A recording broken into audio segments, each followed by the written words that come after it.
right? For those who want to become. That's how we trying to go. How many persons want to generate the right? We'll have to know that based upon how many persons are going to what can we can. Right? Good. Now, any open questions before we get to my two topics, feature topics? And we got 2 minutes to cover the open question. And you know what 2 minutes looks like. All right. Any question? So Kyle got one. you said before that malice and killing is two different. Malice and? Malice, murder and killing. Sorry. Yes. And killing. So what if someone say from morning you never to like the person, but they attack you first. But in your heart you never like them from morning, so you get the opportunity now to put them down. No, you never get the opportunity. It's self-defense, you know, I get an opportunity. Yeah. Listen, right? There's a difference between killing and murder, right? Now, there's an individual who I don't like. For a long time, I don't like the individual, right? And the person is very provoking. Now, that individual attacks me. And now, at the end of the attack, he dies. Because I know I hated the person for a long time. Did I now commit murder? Or did he have it in his heart to kill him before? I would say that even if somebody is by someone,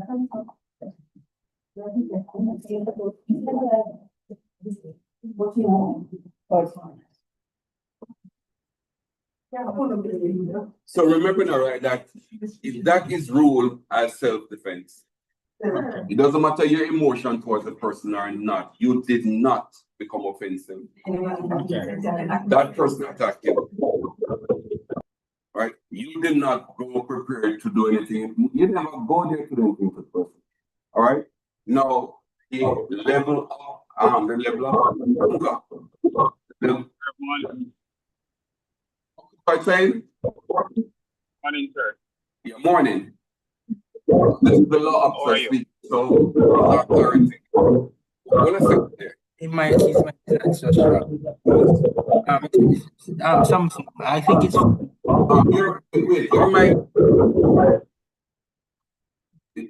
your mic Uncle Fly, check it in for me. We're having a feedback here.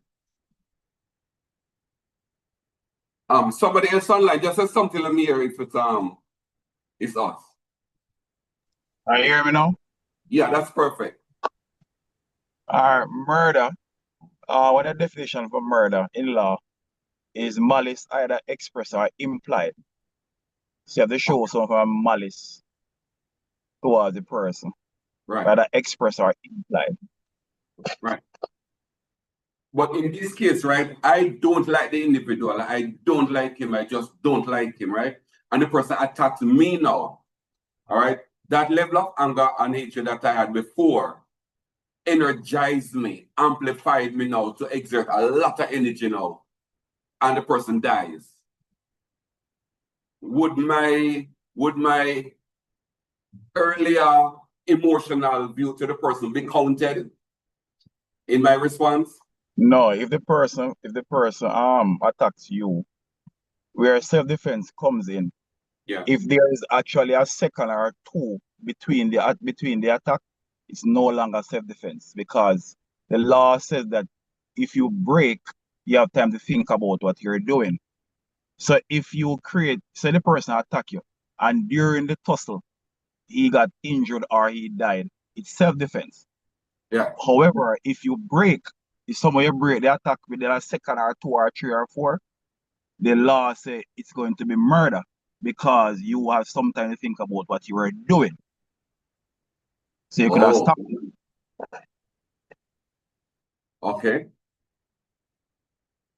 Huh? All right, let me explain to you further. Yeah, go ahead. So for example, a man points a firearm at you. Yeah. Right? He points the firearm at you. And in a some tussle or whatever, the gun goes off and he shoot him and he dead or whatever, it's different, it's self-defense. If Right. you disarm that person, if you disarm that person and shoot that person, it's no longer self-defense because you know had the opportunity to de-escalate the whole situation. So it shows malice now. I say malice either expressed or implied. Oh, So question. then break apart. Being aggressive, being a shoot. So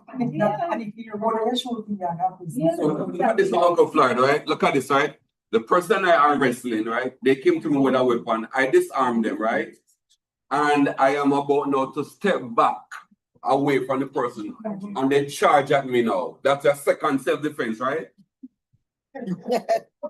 Yes, it is. Remember, in the court of law, and I truth come out and it's facts. Ooh. Okay. Because lies can be facts also. Yeah. So it depends on what you say and what you write. So it's the truth versus facts. What is? Right. So I have a question. So the fact is the person come in your yard. Yeah. The fact is he attack you. Yeah. Nobody don't know if there was a break in between the attack. Nobody never did if you see whatever. You understand what I'm saying to you? Yeah. So those are facts. So the facts are Oh, so I important. don't get to know the truth. Right. I So want the really truth would just say the fact. Ah. Right. Just go ask now. Yeah, so the fact is been breaking the house. The fact is that you come further in your house. What I'm inside now. Let us say when the wrestling and all of that, you get a chance to break away and go ahead, but just end up killing him now. The truth now gonna come out at the fact. That's what they say. Truth versus fact. Wow. I'm just gonna go ask now if nobody can see. You don't have a question, Uncle Floyd. So the case in point Yeah. now we're having. They will the Silvera case. Yes, yes, The yes. Silvera case now where he plead guilty Yes. to manslaughter, Okay. not to murder. But we know the facts, but not the truth. But the wider public don't understand because if the fact is he killed her. Yes. So the DPP said, okay, we understand, say killer, what led to you, whatever. So he's saying that he was provoked by what she was saying and all of these things, and out of anger, he discharged his firearm. Not the intent to murder her, but because of what she was saying, he was provoked. So You see different? Yeah, so the fact is he discharged her, and the fact is she died, but there was no intent or any malice. But the truth is not known. Good. Okay. Law. Uncle, we have a question for you, Uncle Floyd. Go ahead, Michelle.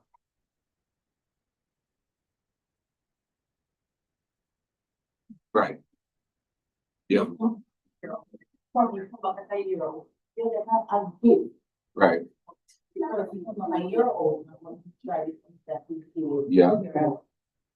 All right, so here's the question, Uncle Floyd, right? There's a TikTok that's going around, right, where a guy was seen using an object to punch a tank, a water tank that he actually gave to a girl, the tank, water in the tank. He suspect that she's cheating on him, and so he went and he punctured the tank, right? The question is, has he broken the law? Yes, he did. He can be charged for malicious destruction of property, even though it was born out that he bought it. This is the technicality behind it. While in a relationship with a common law or marriage relationship, you have no authority to destroy anything within the home, whether you bought it or not. Oh. You have no authority to destroy anything. That's why when people are separating and they call it the partition of property, the judge only issue that order, say you leave, don't take nothing, and then we can deal with it after. You cannot destroy anything. Here's what we're going to do, everybody. I think that is necessary to this. I'm going to arrange with Uncle Floyd, right? And we have a Sunday morning legal session. Just dedicate the whole day for that. So we can ask questions and so on. We announce it from Saturday night. what Sunday morning session is going to be. Yeah. I think it's necessary, Uncle Fly, for us to do this.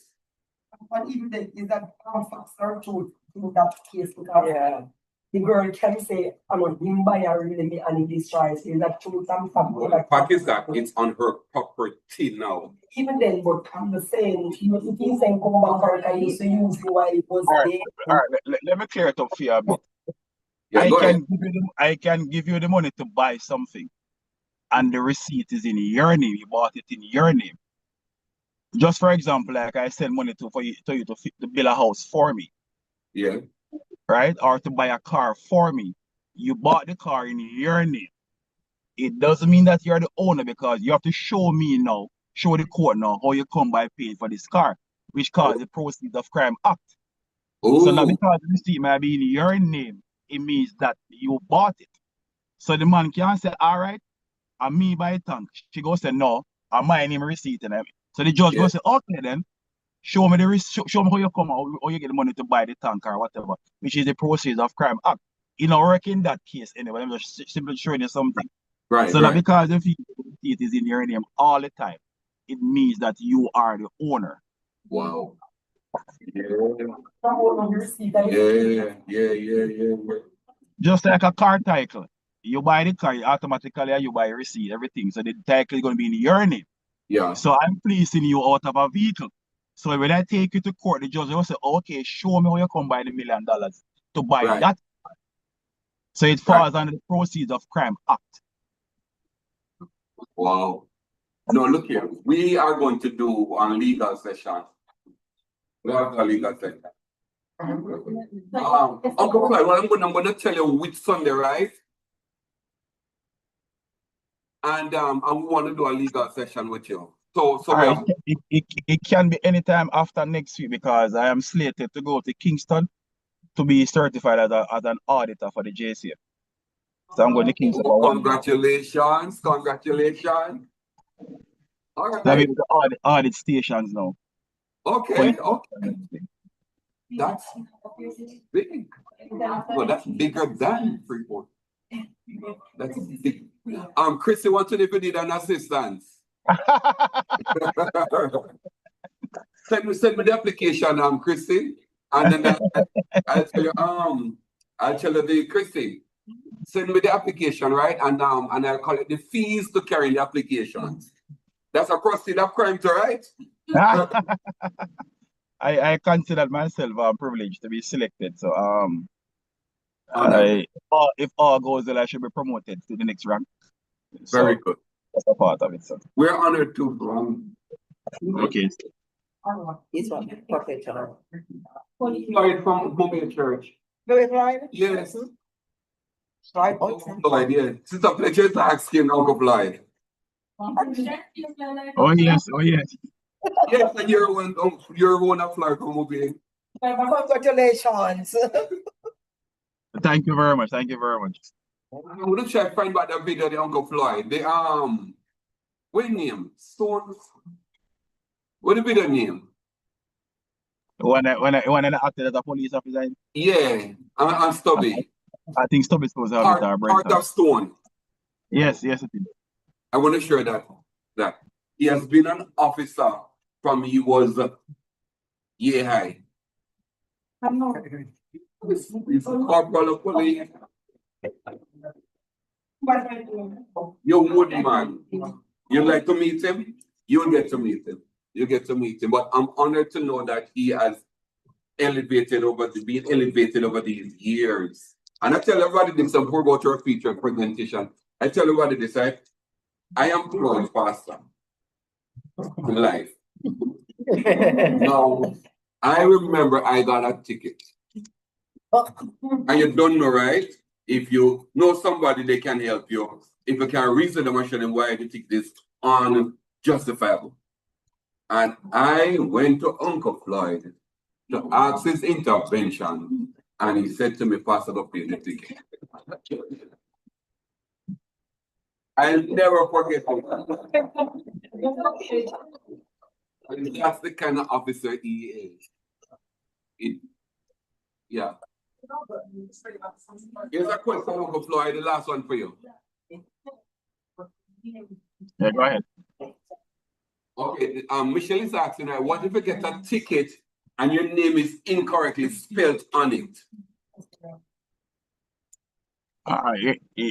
Your name will not be correctly spelled on it, because if you produce a driver's license, that's what they tap into. They use the TRN and plug it in. So when the TRN is plugged in, every information about the person comes up in the system. Oh, so they're not writing it anymore. Your TRN will not print everything. Okay, what she's talking about in the old system, right? Let me educate you. We are no longer writing tickets. We have a Right, but software now, it's a cell phone software. We are putting information which is plugged into the tax office now. So all you need to do is produce your TRN and everything about you comes up in the system. So we can look. What she said, Uncle Flo, is that in the old system, when they were writing it, her name was miscorrectly, it was incorrectly spelled. Is Well, she like to say? Well, thank God for Jesus. That's not your business. Oh, you went and correct it? You're a good Christian. What she said?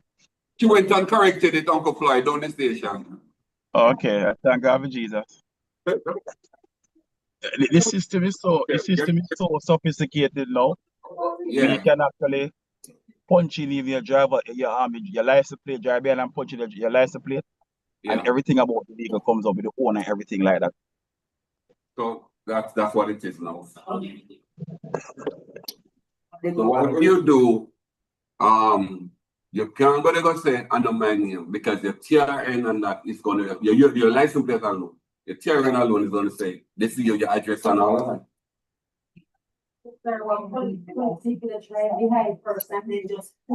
Yes, that's possible now. You cannot run the license plate. Yeah, you can. Which makes sense, everybody, right? Which makes sense. Oh, one other thing about that, right? We're gonna go to our featured presentation. 2 minutes almost up. Another thing to everybody, right? Let me tell you this. Your license plate, your tag, all right? Because of the electronic system, right?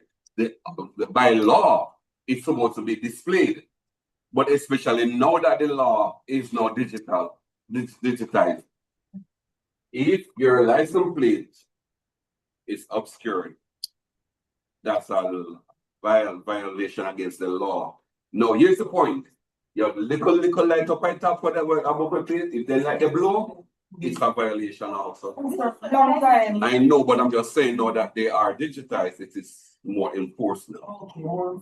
So now that little bulb on the back of the car, cover lights of a license plate.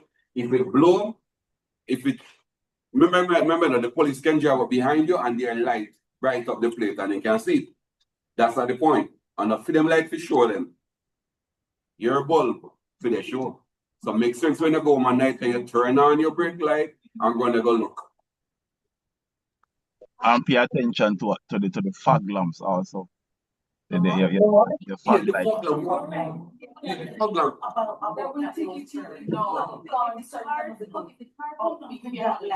Yeah. Because the problem we have is that most of those vehicles that are imported now don't have an independent switch to turn off the fog lamp, because the countries that they're coming from are very foggy. So they just automatically put in systems where they just comes on, it stays on. Like for example, like for UK or some European countries that are normally misty or something like that. Right. Most of those vehicles are built with fog lamps. So what do we do then? What do we do?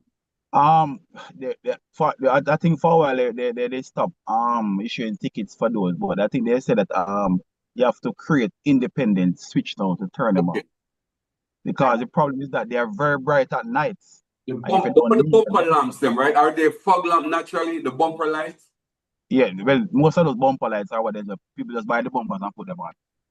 No, what if, for example, the Vanguard that comes with the bumper lights in it? You have to have an independent switch to turn it off. That's what they're saying now. And that is treated as a fog lamp then? Right. Okay, anything outside of the regular 2 headlamps. Oh, hold on. So that the law is that we should only have what? 2 headlamps. Oh, that's the law. Normally, the the first time you could have ticketed persons for if one headlamp blow. Right. But they are saying that technically the law say if it two have to be on whatever they call a headlamp. So we should move away from that. So the law is saying that you have to have 2 headlamps. Okay. So what Uncle Floyd is saying is that the law in the book is this. A vehicle is a vehicle that has only 2 headlamps. Mm-hmm. You can't have So 4. and it clearly said that the indicator light must be independent of. Right. Yes, sir. Right. Good, right? So you see people are driving blue lights and all these transport authority to go seize them vehicle because of breach and something. So Right. that whole lot. Yeah. Your daylight running lamp, you know, is not necessarily your outside light, you know. Your daylight is your dashboard light. Yeah. Daylight running on the outside light. There's a switch for it. Okay, that's okay, that's okay. So here's what the law is. Here's what the law is now, Chrissy. There is a switch, and if there's no switch, you must create a switch. What am I showing you? So, you know, I was pulled over 2 times. But the amount of passing, Yeah, but it's processing you. and passing the big thing for the passing, and I got me what is this? Something I try to make it happen. But we can read Michelle, but just for the fit, that is the one. But let's look at what the law is saying. The law is saying that a vehicle is a vehicle with 2 headlamps, right? If it has 4, including, which may be considered a fog lamp, right? And the vehicle from, let's say, England was not equipped with an independent switch for these, you should create that switch. Every electric. But the vehicle comes with like daylight lamps that stays on once the vehicle is on during the Well, day. is it beside your headlight? Or is it down the bumper? But not at the bumper. Good, because they have something in the front. The bottom lights are what you consider to be the bumper lights or your fog lamps. Fog lamps are not beside the headlamp. Okay. So you should turn it off. That's the bumper, maybe fog lights you put at your bumper or over the vehicle head. The thing is beside that is fine, and your indicator light must also be separate from the headlamps too, which is naturally so. But look, everybody, regardless of what, the law is just the law. But Uncle Floyd, my beef though with that law about the headlamps is a vehicle doesn't have any fog lamp. They have the tool that is required. But when them two you turn on, we mean say, not with the transfiguration of Jesus that bright. What do we do with these bright lights? Because they're far more dangerous than even the bumper lights. I know say those LED lights. Yeah. They are, I think technically they are illegal, you know, because of the Road Traffic Act. It said bright, I think bright with little yellow or something like that, but Yes. something to that effect. Yeah. I have to read up more on it, but the I know. LED what I put in now is very, very most of those lights are illegal. Yeah. So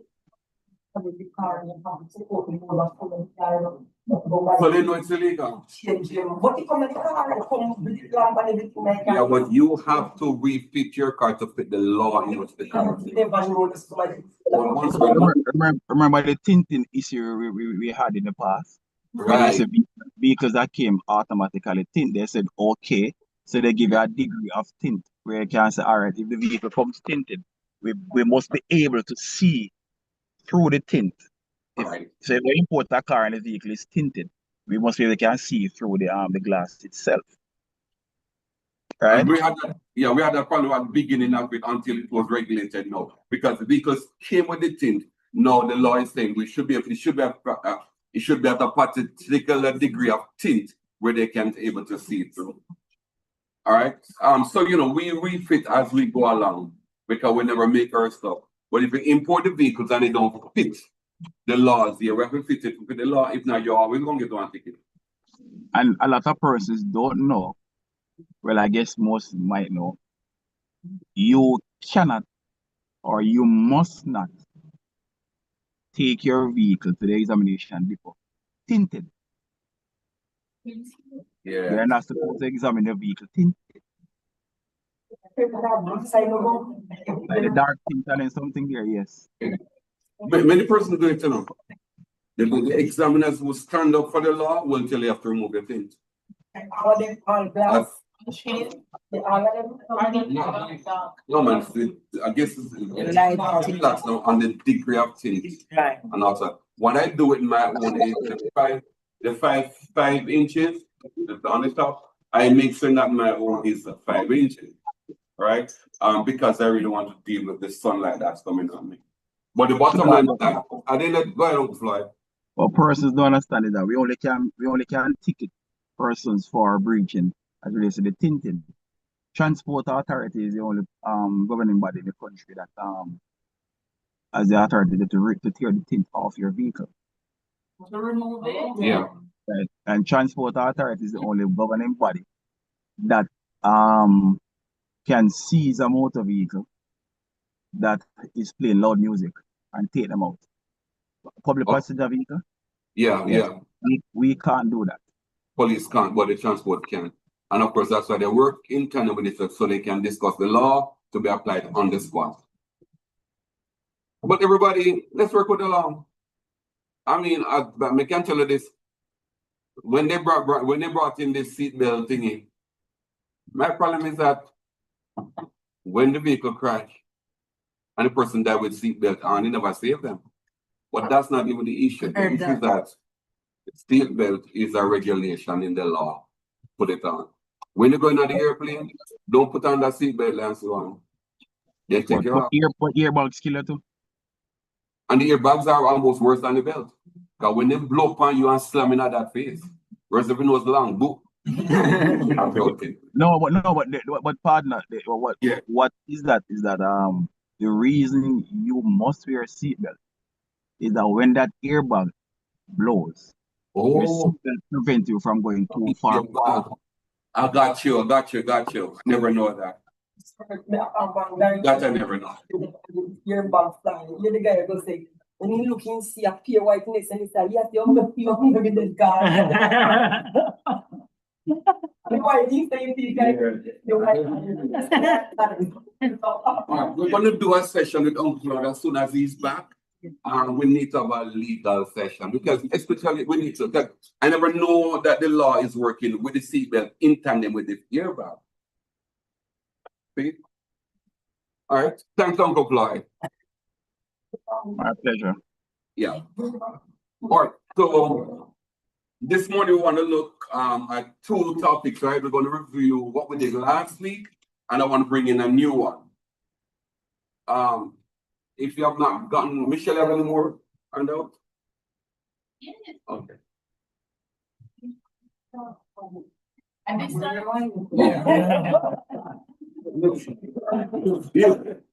You actually talking to the class, right? And you ask them one question, they don't give an answer.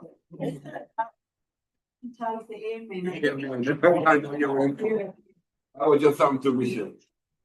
I don't know what it is about. All right, so here's what I heard, right? Once, right? That God sent a lying spirit to deceive a person. Now let's look at that for a little while. This morning I will go back to the Ancient of Days, right? Now, just your Bibles right now, right? In 1 Kings 22. In 1 Kings 22,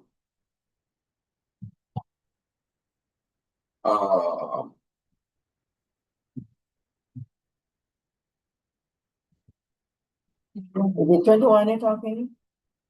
The line you're talking about? Yeah. 21. Verse 21. All right, that's 1 Kings 22, and then you got 21. Carry from here. Where? Yes, on. Verse 21, and Yes. there came forth a spirit and stood before the Lord and said, I will persuade you. Continue. No, go to verse 23. Verse 23, Yeah. read all the way down. Verse 23. Now therefore, behold, the Lord hath put a lying spirit in his mouth, in the mouth of all these prophets. Let me read that again. Verse 23, now therefore, behold, the Lord hath put a lying spirit in the mouth of all these thy prophets, and the Lord hath spoken evil concerning. So with this, right, many persons would have claimed that God and the devil work hand in hand, or that God used lying spirit to deceive mankind. That in this instance, what could the person have done? What could the prophet have done? If God is going to put a lying spirit or cause him to tell a lie, what could the gentleman have done? What we're going to do this morning, right, we are going to examine the passage. To examine the passage, I'm going to guide you as fast as I can, but yet to make sure that we're observing the evidence provided. With that said, let's go back to chapter 1, and we're going to go up to the top, right? Which is verse 1. In 1 Kings 22. And they continued 3 years without war between Syria. So there was no war between Syria and Israel. Verse 2. And it came to pass in the 3rd year that Jehoshaphat, the king of Judah, came down to the king of Israel. So the king of Judah, I'm writing. So we're everybody online. We are 1 Kings 22, and we're talking about lying spirit or a lying spirit. Now the argument here, right, is that now the king of Judah the king of who? Which king? Jehoshaphat, the king of Judah. He came down to the king of Israel. That's what I'm looking for. So the king of Judah went to see the king of Israel. Continue. Right. That Ramoth in Gilead is ours, and we be still, and take it not out of the hand of the king of Syria. And he said unto Jehoshaphat. So now 2 kings are reasoning, right? All right, and the king of Israel is saying to the king of Judah, you know that Ramoth Gilead is ours, and we need to take it back from Syria. Everybody get the idea? Israel is saying Ramoth Gilead belongs to us. Syria has it, let's go deal with it.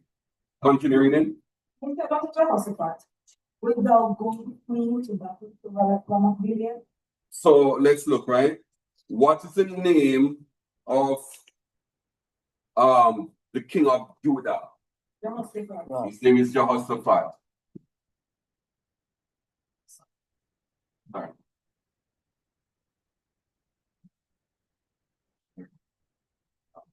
Jehoshaphat. All right, and the king of Israel is?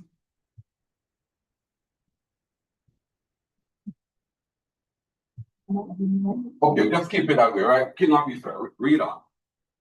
Verse 4. Yeah. And he said unto Jehoshaphat, wilt thou go with me to battle to Ramoth Gilead? Mm-hmm. And Jehoshaphat said to the king of Israel, I am as thou art, my people as thy people, my horses as thy horses. So the king of Israel and king Jehoshaphat, they are discussing, and Jehoshaphat is saying, look, we're all one. I'm with you in this. All right, let's go. Jehoshaphat said unto the king of Israel, inquire, I pray thee, at the word of thy Lord today. Then the king of Israel gathered the prophets together, about 400 men. So the king of Israel now gathered the prophets. How prophets spell again? O-P-H-E. And how many we're talking about how many? 400 prophets. Right? About 400 prophets. Read on. And said unto them, shall I go against Ramoth Gilead? So the prophets belong to which part? To Israel. And the king of Israel is saying, should I go into battle? Yeah. Or should I forbear? Or we should not do anything? Yeah, basically. Yeah, right. They said, go up, for the Lord shall deliver it into the hand of the people. Hold on, all right? So, thanks, the pleasure. So, the prophets say to Ahab, the king of Israel, what should he do? Go. Is that what's there? And the prophet say, go. The prophet say, yeah, man, go. Right? Read on. Somebody don't say Ahab. We're coming down. Well, the chapters before tell you that, and down the bottom you're going to see it. And Jehoshaphat said, is there not here a prophet of the Lord besides that we might inquire? No, here is what Jehoshaphat said, right? Is there not a prophet of the Lord? So these prophets are not prophets of the Lord. Please do. Yeah. Alright, so remember now, he had gotten 400 men. Read from Jason. Alright, so let's go back to the 400 prophets. Verse 6. Verse 6. Then the king of Israel gathered the prophets together, about 400 men, and said unto them, he's asking them, shall we go against Ramoth Gilead to battle, or shall we forbear? And they said, go up, for the Lord shall deliver it into the hand of the king. And Jehoshaphat said, is there not? Now, Jehoshaphat is on the other side. Yes. Right. And he's saying now, is there not here a prophet of the Lord besides these 400? Right. Besides these 400. Is there not a prophet of the Lord? Lord, These belong to you. that we But might that's what inquire. speak of the Lord. That is not, that it's a. Yeah, then said the Lord shall. They said that good and Jehoshaphat. So that is what. So they spoke of the Lord, right? No, Jehoshaphat now come and say, beside these, is there no prophet of the Lord? So speaking in the name of the Lord doesn't mean that you're of the Lord. Right. Wow. Everybody get the picture? Those 400 were not of the Lord. That's what Jehoshaphat is. Right. So Jehoshaphat know them. Right. And Jehoshaphat know what them I say. And he's saying, so you know nobody will come from the Lord. They spoke in the name of God. But Jehoshaphat said, is there any of the Lord? Let's continue. Verse 6, the latter part of verse 6 Yeah. also, the statement that they made was not a statement of relaying information that they had received. Right. They were just saying, The Lord will deliver. Right. Then as the God said. not said the Lord said Right. he will deliver. We see. And anyway, Jehoshaphat said, if Verse what we are now? 7, 7. Go ahead. Right. he said that we might inquire Right. of it. And the king of Israel said unto Jehoshaphat, there is yet one man. Right. So there is a guy, and his name is Micaiah. Let me see now. M-I.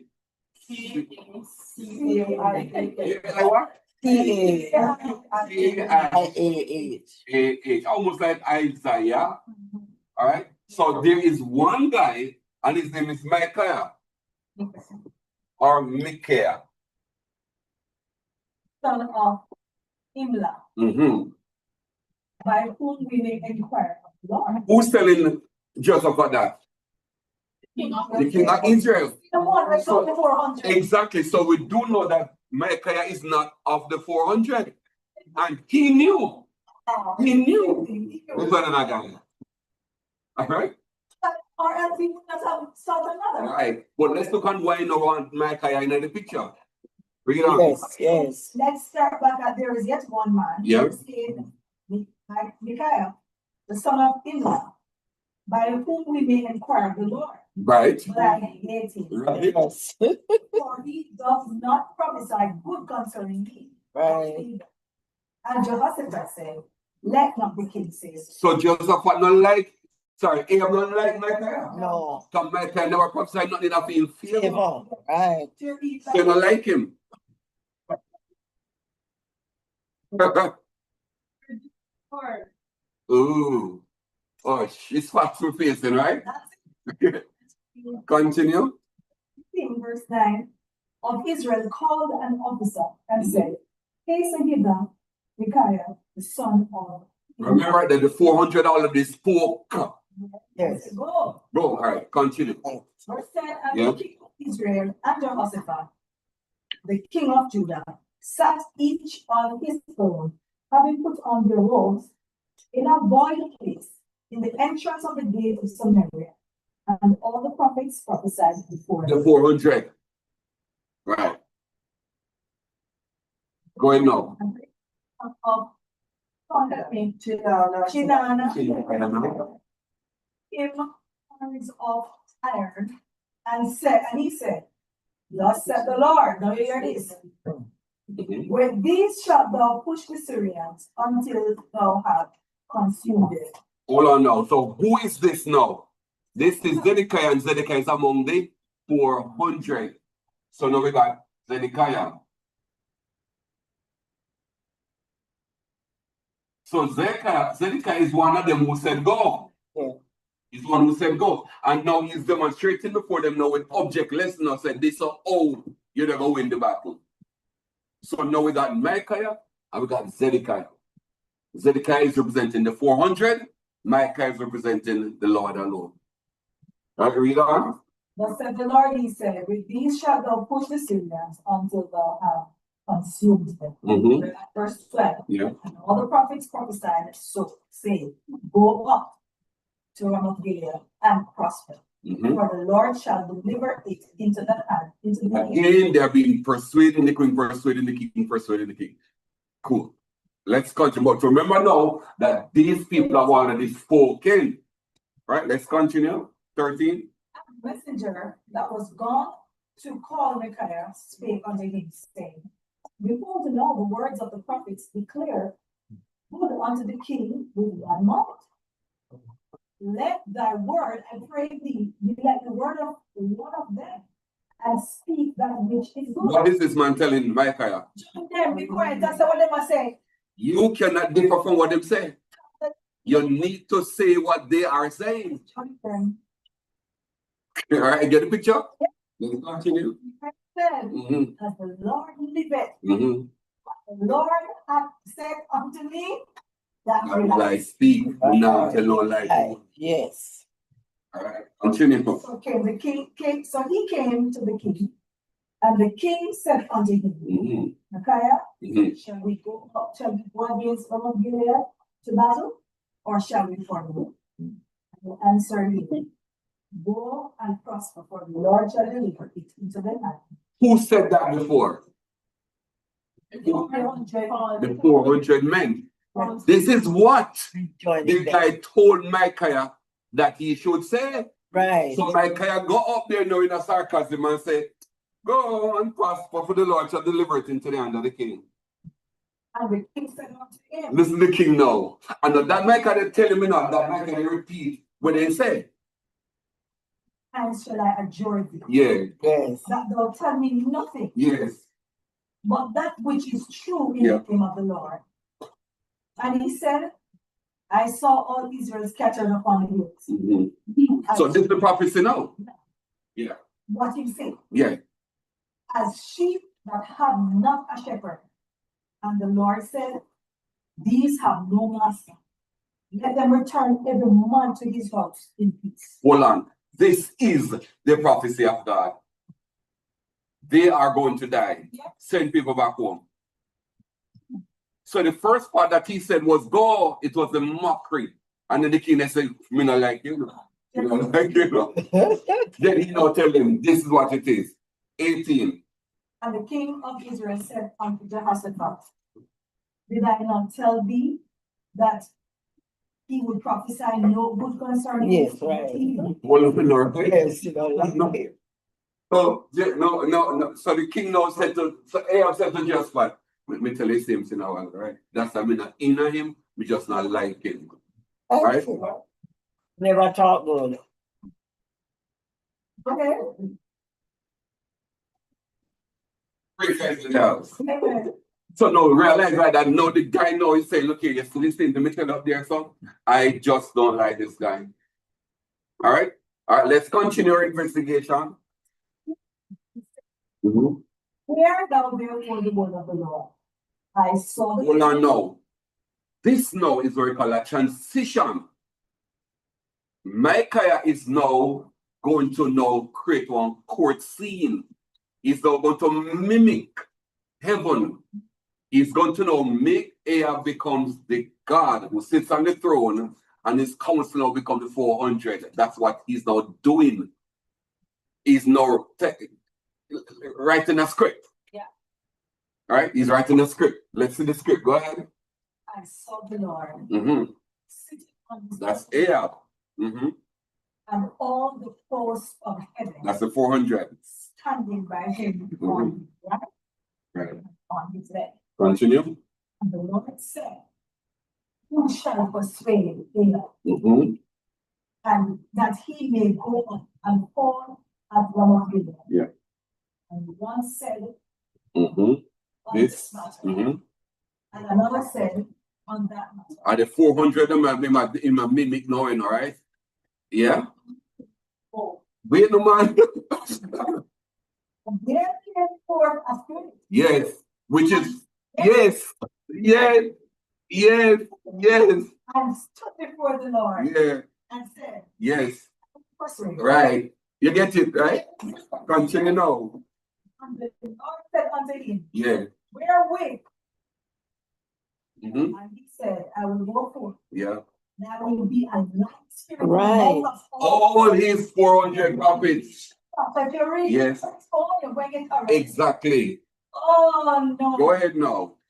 And he said, thou shalt persuade him. At prevail also. Go forth and do so. Right. Read Now on. therefore, behold, the Lord hath put a light spirit. Now this verse makes sense. Yes. Y'all get it, right? Yes. A light spirit all these are prophets. The Lord has spoken evil concerning him. No, hold on now, right? Watch what's going to happen now. Yes, sir. Yes. Read it. But No, yeah. the son of Chinana went near I'm back, Micaiah. Micaiah Yeah. on the cheek and Yeah. said, which way went the Spirit of the Lord from me to speak unto Who thee? is me in the passage? Zedekiah himself. Because he realized that Micah they talk about him, the lion spirit. The lion spirit, yeah. So if we actually back in my box, so tell me now, right? Which way the Spirit of the Lord come from me to speak to thee? That's why box the man can realize that Micah they say, are you are the lion spirit? Yes, him Zedekiah. Micaiah said, behold, thou shalt see in that day, when thou shalt go into an inner chamber to hide thyself. Right, read on. The king of Israel said, take Micaiah and carry him back unto Ammon, the governor of the city, and to Joash, the king's son. Read on. And say, thus saith the king, put this fellow in the prison, and feed him with bread of affliction, and with water of affliction, until I come to this. No. Who is the lion spirit? Zedekiah. Zedekiah. This is not happening in no heaven. Zedekiah is mimicking all of them because these prophets belong to Ahab and him and God who sung on the throne. Yes. So come tell me what I need to hear. So he's the one said, tell me the lie. So the Lord, Ahab, is sending a lying spirit to convince himself as well as all the others and Jehoshaphat. Because God already spoke, so we said all of them there. Could this now be the Lord speaking now? No, he's not mimicking now the world set up as a heavenly thing. You are the God, and them are your angels around you. And the light spirit is Zedekiah. But all of us that really understand like me, No. that is why. Yeah, but this is clear when you read it without prejudice. Sorry, no, it's because it says preserve always think of it. Right. Right.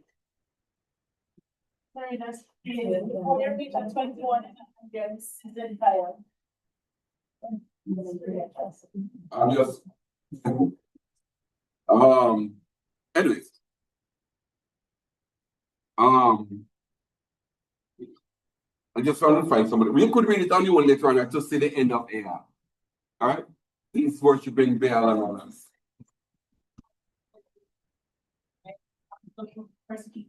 Already. You never said this? It's Zedekiah. Remember one time I asked about this line spirit? Yes, it is. Yeah, Yes, it is. And I hear people talking about it after that. Somebody went on TikTok now to prove now said that they and God work together. And God is now sending line spirit now to start to fear. So therefore they have no choice but to tell lie and deception. And you look at the passage and under that the passage is There's a question in the chat. There's a question in the chat. yeah. Is the same thing like Samuel and the which of Endor? Right, and which at Endor, right? And which at Endor, right? Oh. Right? Because we actually like it was him that came back. Right. Yeah. But it was a spirit. Well, that's At the end of the day, right, you realize why is Zedekiah boss the guy? Because that's our I mean, I'm saying, I say like that. You think, spirit. yeah, then box him and say, show me. You understand me? Because he said, me, he used the word me. He knew what Messiah was talking about. It was I like 11 because he said, thus said the Lord. Right. So, in fact, right, at that point, there's no need for God to send a line because the line already happened up at top. Yes. They were already lying. But he You know told what they're him saying, right? not to Sorry, go. what you said? If it was the they said that it was the lie that happened. He was not even God from the very get-go, you know. And he has his people who want to tell him what he want to hear.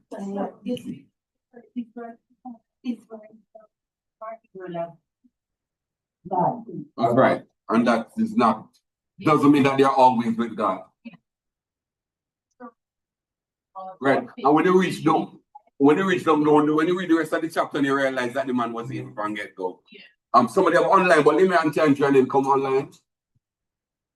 Good morning, Lord. Why? After you Oh, the verse. Yes. read that verse It's in what's the word? When you disconnected. isolation. Yes. When you read that verse, like many of us go to preach, Yeah. you just take out a verse. Yes, line spirit. You make it mean what you want it to mean. Right. This verse can support the argument that we have God, you have the people lying spirit. Right. We're going to deceive other people. When I read it just now, just because we were set up this morning, Okay. because you were asked to read that verse. Now you sit down. If you guys feel that way, Yeah, it sounds like that. Because that's what the guy's daughter wrote. Then take out one verse, throw it on the Christian who never read the whole thing, and the Christian look like a idiot. And now, Michelle, what the Christian they got to know? If the Christian don't know, yes, God can use these to punish people too. Yes. Because that's not what's happening. Yes, they do it. Right. But they don't use it for that. They say that the Christian God tell lies. and then You don't think them put it from us? Yeah, because we preach it to them. Because They said that someone can deceive you just to get you. right in their thingy, but they don't use this for it. What they're saying is that when you say that they might tell lies, they say your God tell lies also. because it is there. It is there. Because you're ignorant to the past and you're going to dress back and say, but that's true, in the day. All right, we have somebody online. Is there any occasion when they say, "Thus saith the Lord," that it wasn't true that the Lord said so? The Lord did not say they should go up. At no time at all.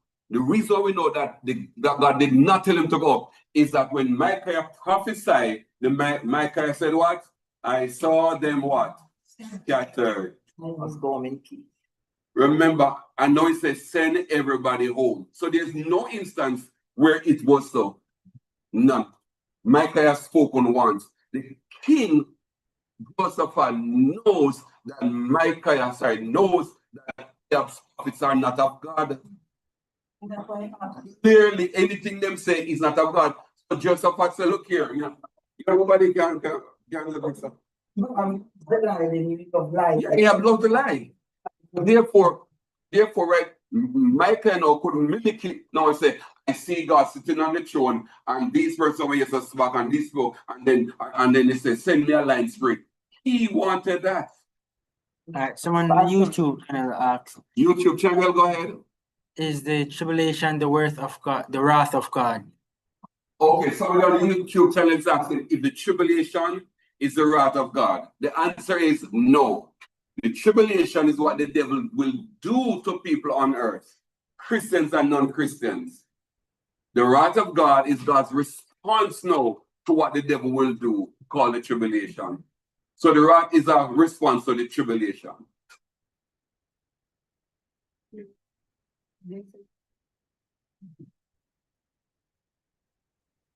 We can hold on.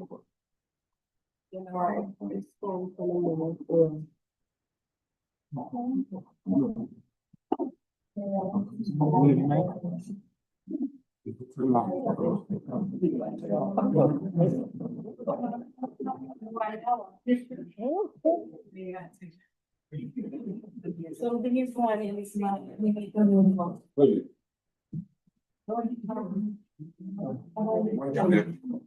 We're not done.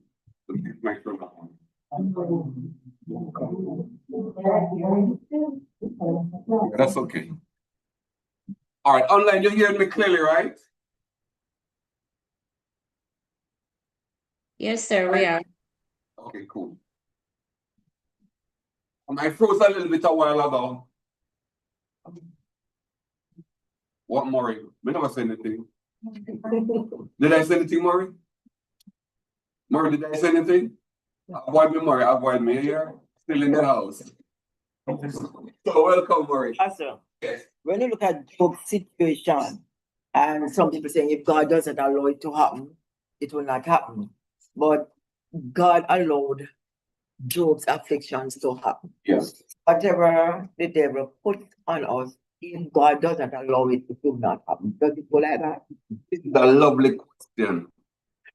We use the Job passage and say that God and the devil work in collusion, meaning that before the devil can tempt you, he needs to get permission from God. No.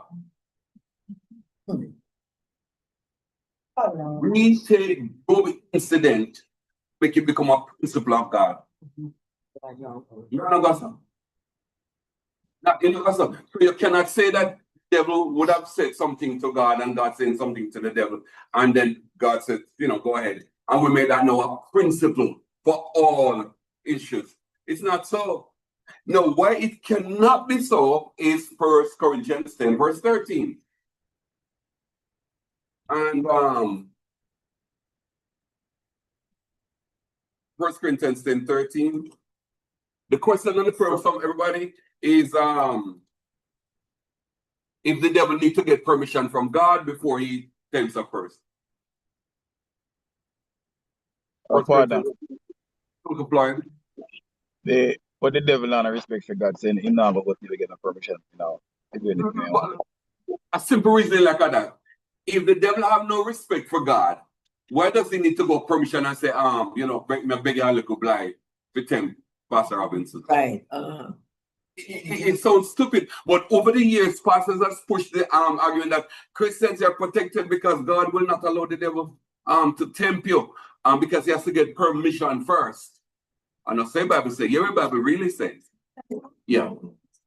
There no temptation taken, but such as is common to man. But God is faithful, who will not so to be tempted above that you are able, but will with the temptation also make a way of escape that you may be. So is it God who's allowing you to be tempted? No. He's making certain that you can manage whatever you get by empowering you. But listen, he is only empowering you that you may be able to what? Not that you can escape, so that you can watch me writing this now, that you might be able to and take you away. Exactly. Exactly. You never get no permission. And the Bible in James tells us that we are tempted when we are drawn away by our own lust and enticement, and that no turn to sin that leads to death. You cannot use Job's situation a one-off and say, I saw the principle of God work. Huh? Yeah. Like you're special, like the devil have to go seek permission about me or about it. Remember, everybody, right, that sometimes we learn these things and we live those kind of lies. But did God give Job any permission to tempt the devil? I'm gonna answer that. Okay. Yeah, go ahead, Uncle Floyd. Just a quick question. Did Lucifer, what I know one name, what they want to call it, did he say he wanted to be like God? I wanted to be God. He did not say any of that. Both of them he didn't say any of those statements. Okay. Right? Don't move, everybody. The question from Uncle Floyd is going to be answered like God, right? Just remember, I need to come to, right? Be like God. Now let's go to some Fletcher's question. No. God. Right?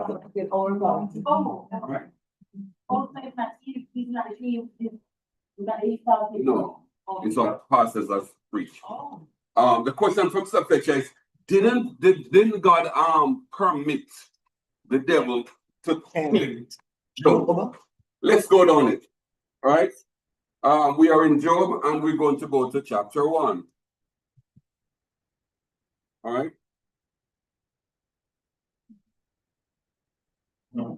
Psalm.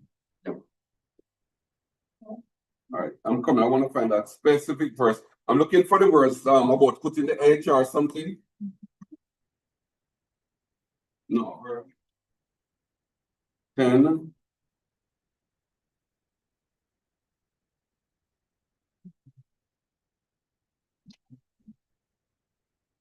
Good. Read verse 10 and 11 for me. Job 1. Job 1, verse 10 and 11. So has not thou made a head above him and above his host, above all that he has on the other side?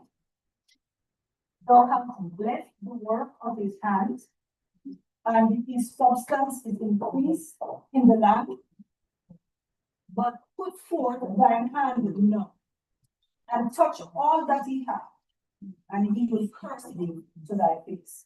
What is the devil testing? What? You almost say, Satawa. What is the devil testing? He's testing Job's. Nope. Nope. He's testing Job's.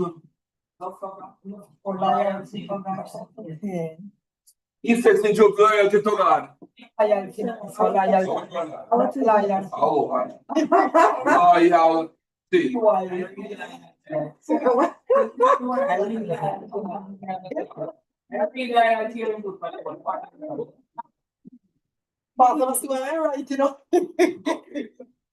He's testing Job's Loyalty. to God. What did the devil say? Take away these things and say what? He's going to curse you. He's not tempting Job. Nor God. He's not tempting Job. Tempt is to cause me to sin. In other words, about me, my desire. This wasn't about Job's desire. If you notice what verse 1 says, read on. Verse 1 says, There was a man in the land of Oz whose name was Job. And that man was perfect and upright, and one that feared God and eschewed. He feared God, and now the devil's going to test Job's loyalty to God. Yes, yeah. And the Lord is going to say to him, okay, I'm going to show you that this man is serving me not for what me give him. Right. That's why the temptation is that's why the persecution on Job is about his properties and his children.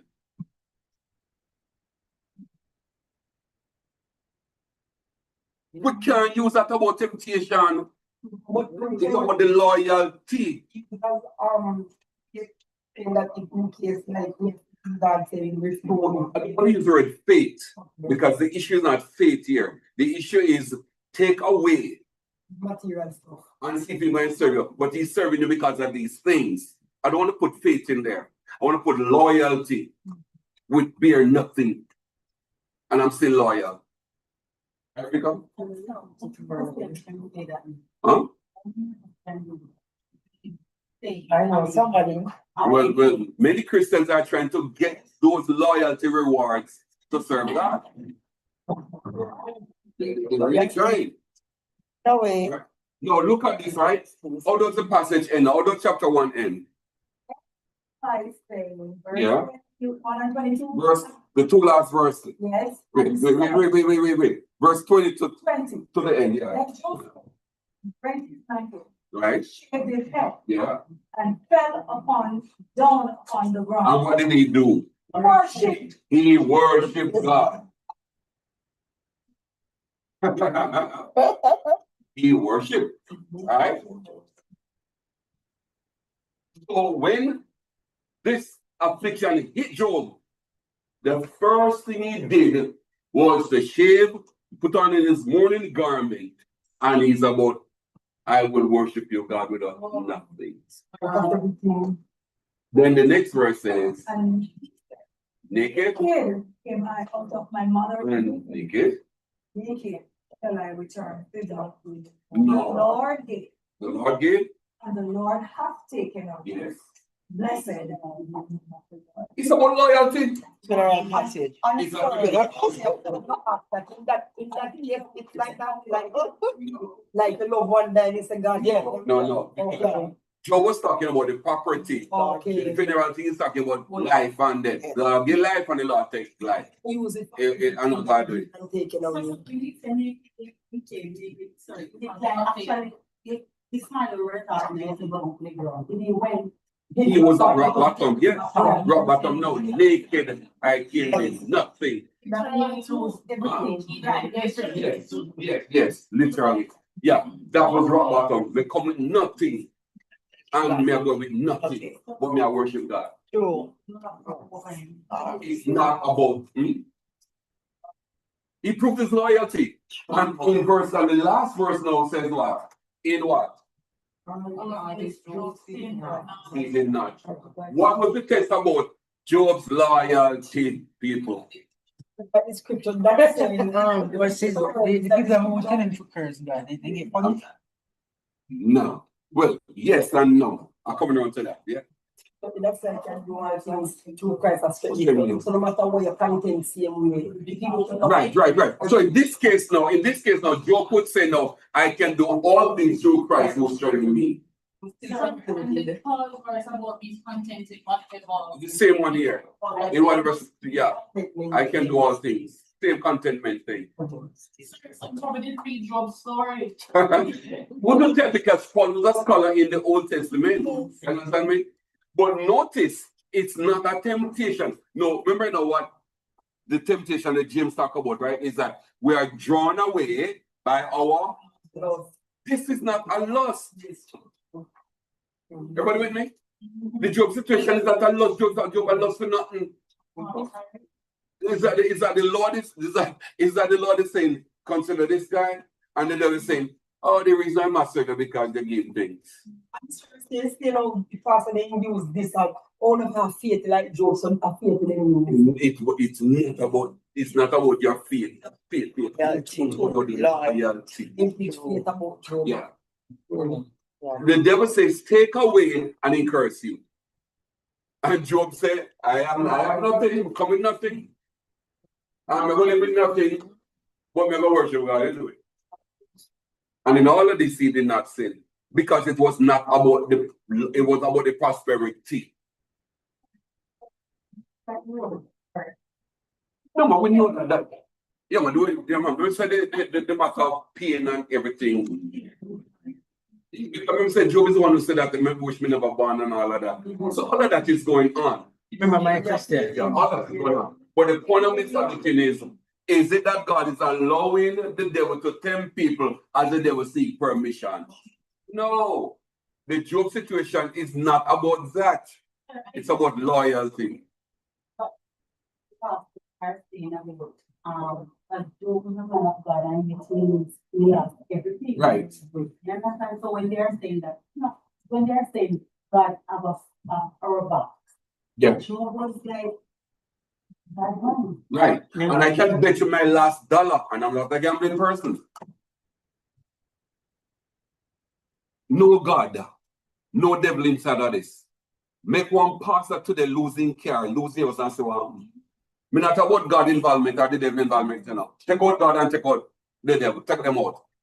And make him lose in house with the electronic gate and in house with the hot water heater. And losing cable channel. Just make him lose that. Take out God and take out the devil. And what you think modern day pastors would do? Then I left God. Pastor, this part that says we take nothing into this world. I think it's in Timothy, some First Timothy or something like that. We take nothing into this world. Right. And we'll Take nothing out. Is it like? It's mirroring the statement. It's mirroring the statement. Yeah. And when you can observe life like this, everybody, it's not about the things of this world. True. All right. Carol is a question. I was saying his wife and his friend that told him to Right. His wife and his colleagues, yeah. Who told him to curse God, but they punish. Yeah, God did punish them. But at the end of it, he tells Job to offer sacrifice to them. All right. And this is when also, and I did say this, let me just say this for those who didn't get it. When Job's wife said, curse God and die, that was not even the woman saying it. The devil was using her to say. Remember now, right? In this conversation, the devil bring up the idea that he's serving you for what you give him. Yeah. And God is saying, no, I'm going to prove to you that is not what I gave him. It's just who the guy is. You understand, everybody? No. Go ahead. Yes, Christian. No. It's not God who took them. I don't know God. And that's one of the things I should have said earlier about the Lord give it and the Lord take it. No, hold on, right? Job is looking on all that he would have. And he's ascribing that. But what God is saying is this. It's not because of deeds. Why? And Christy, let me just rephrase that answer. The way we use it about the Lord give it and the Lord take it is about people's debt. And it's not. Right? In this instance, right, let us say that God, and I don't say that God gave it to Job. In the latter instance, and I don't think that is God who gave. I think Job worked hard for what he have. Understand me? All right? Right. I'm coming back to them, says.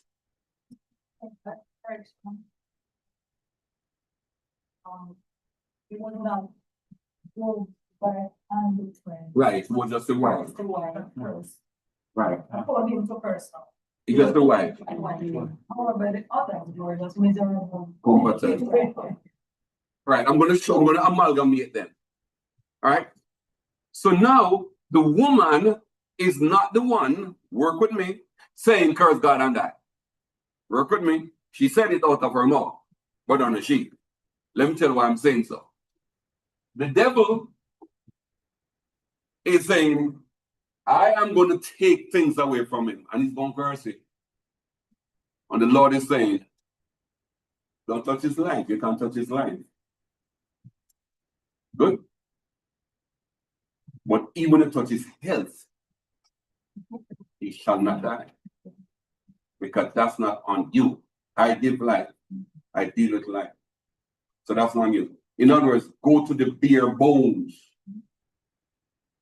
Life is still in my hand. So in other words, the Lord is saying, go as close as you can to the life, the bare bones. And this man is still loyal to me. Hold on. The devil wants Job to die, because if it is that Job cursed God, Job would die. But the devil cannot cause him to die or take his life. So what did the devil do? Pass the baton on to the wife to say, curse God. Because God would not kill him because of the devil, because the devil cannot touch that. He cannot do anything to cause Job to curse God and die. But if Job cursed God, Job would die. But Job is not going to curse God because he's not serving for life for him have. So he not serve God for what he have, plus he not serve because of the health for him have. You understand me? Material not health, and then God and then Job they serve God. But look how So the wife is now saying, curse God and get rid of all of this problem. Because Job is going to die. Go ahead, Uncle Floyd. Yeah, that's the guy set up the devil, man. Yes. That is how the message must be preached. It's God who set up the devil. That is how the message must be preached. Because God is going to say, I'm going to show you he will not do that. So I know so much God, and I know so much the devil that try to set up this and that. It is God who set up the devil. Technically, the devil do not know. Because the devil idea is that, yeah, man, the material things must serve you for. Did the devil know the truth? He don't know that.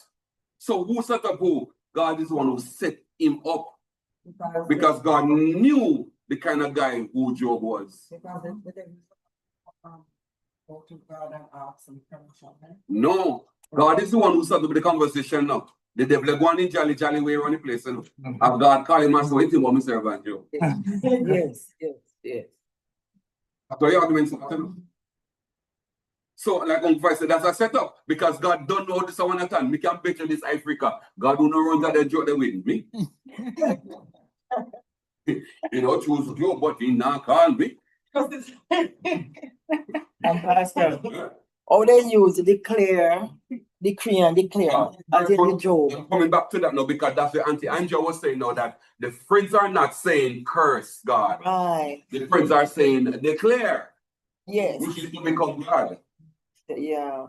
So the wife is saying, curse God, it will not take you out of this. But that's what the devil wants. The death of Job. Now, for the friends, especially Eliphaz. Yes. Right? Eliphaz is saying, well, Job, you need to decree a thing. Right. And it will be what? Established. Job cannot do no declaration. He's not God. Some man of God in the sense that could work. Well, I don't know what Eliphaz was thinking, but what he was trying to say is that you speak it and it will happen. Because that's where they get that. Right. Yeah. Is Job. You speak it and it will happen. Job 42 verse. Verse 5. I can read from verse 3 going. I want to go to the immediate verse. That was the question in the chat, to speak, if you could speak more about Eliphaz. Yeah, I'm going to talk a little bit about Eliphaz now, right? So Eliphaz now is the one now in chapter what? 42? 42, can read 5. I'll give you just the exact verse. You want Eliphaz 7. 7 is Eliphaz. But the declare is from verse 4. Job 42 verse 4. But you have to read that book to really get this one.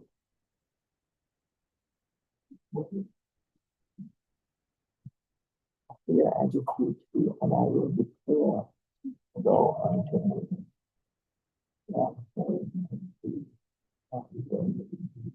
So when everything trying to set up this morning for what was called season and God being talking when the sons of God were Right. Don't forget it, I'll come to it. Yes, please. I know that thou canst do everything, and that no thought can be withholden from thee. Mhm. Who is he that then comes without knowledge? Therefore, I have uttered that I understood, not things too wonderful for me, which I know not. Verse 42 and verse how much? 4. 4. Here I beseech thee, and I will speak. I will demand of thee, and declare unto thee. No man. The one is about decree and declare. Sorry, not declare and declare. Right. Declare a thing and it will be established. That That's one not- should be in verse 5. Verse 5. I heard of thee, thy hearing of the ear, but no by eye see it. But Which chapter carry on? I just say,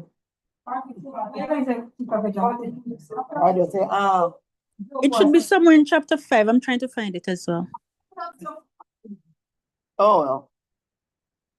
No, but this one says declare, I will declare. Go on to me, but okay. That's not the one. The one what we do it any past time to declare a thing. Right, that's what I'm trying to find. I will declare a thing and it shall be established. Right. verse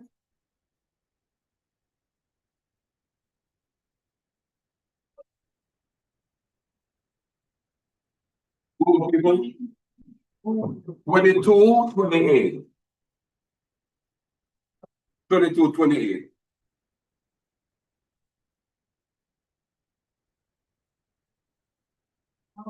verse 28. Yeah. Yes, it's true.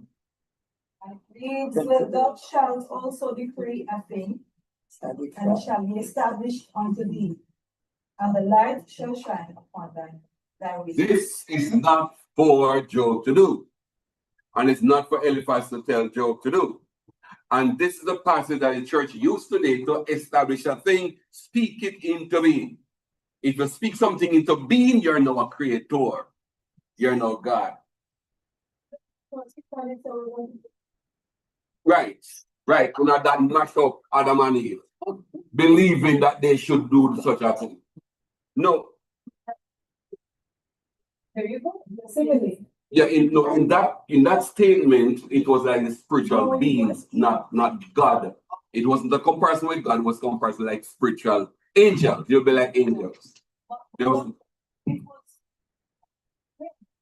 stop there. But it did not just say you are going to be like God. He continued to know good and evil. So it's only in knowledge, not in nature. So God knows both. Right, But we didn't. right.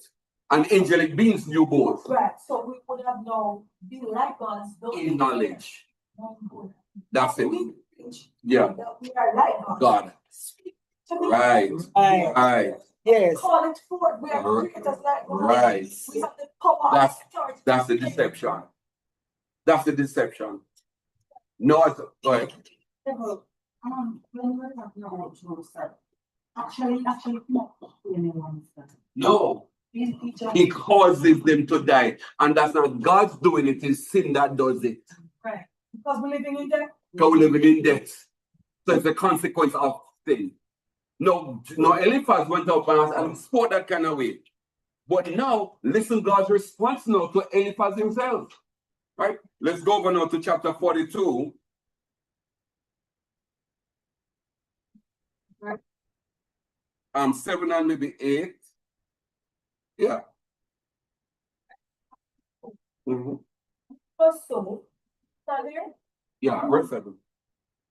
And it was so that after the Lord had spoken these words unto Job, Mm-hmm. the Lord said to Eliphaz, No, this is the guy with him about declare, you know.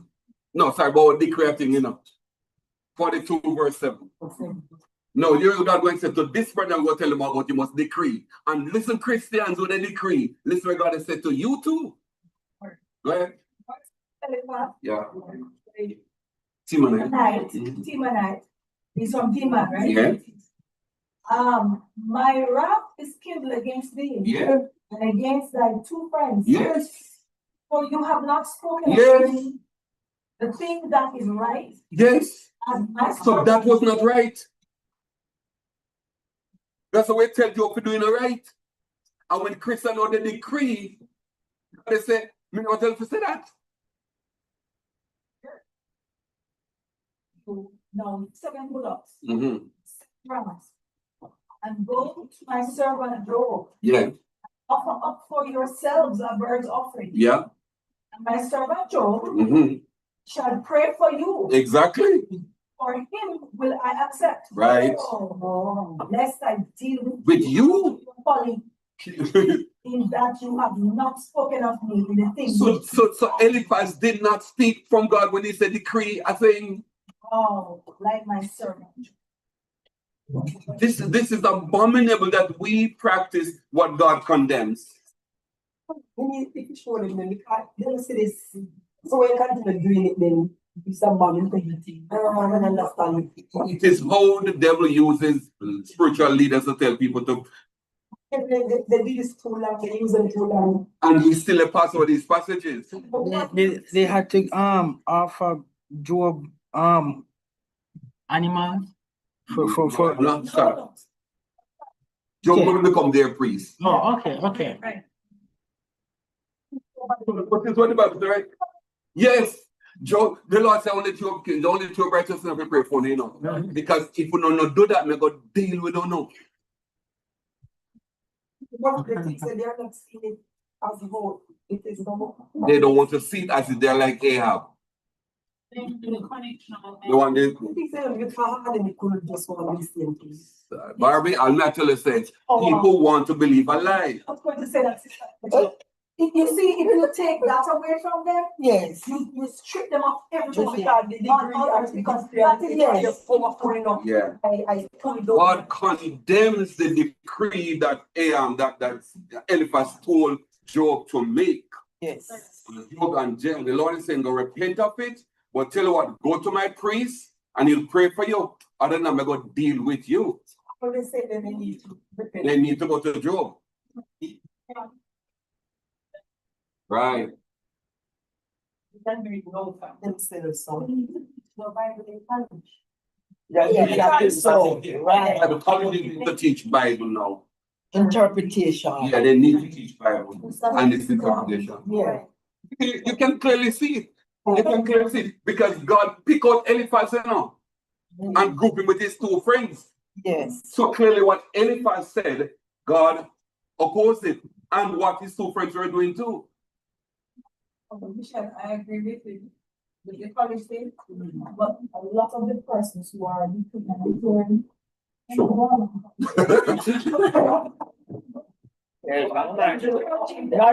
but they go. Oh, yeah, some of them. No. They're saying but you know that Christians are saying, I declare pregnant. Pastors, intelligent, they don't. What is wrong? Right. And if they know the Bible now and they hear that come up on the membership now, they can say shut it down. They can do that. You understand? But here's what I want you to know. The whole matter, Kyle, is that the wife would have said curse God because that's the only way the devil could have won. You understand me? But it's not a competition here. God is just saying, have you considered my servant Job? And the devil is like, yeah, I'm really the servant because of the loyalty rewards. And God is saying, no, he served me with all his life. All right? It's not because of what I give to him. It's who he is. Then the friends are now coming, can you not understand what they want? And they're now saying, yo, bro, you must that and that. And God is now saying at the end of it, Eliphaz, you represent them all. Let me tell you something. Let me say something. And let me tell you what to say. Therefore, the decree is not of God. God condemns it. So you would have put it in a heart or you would have passed on that information at that time. Who? God, yeah. In person. But in the first time is the kings used to decree a thing. Kings can decree. Yes. They're kings that can put things into law. Job is not a king.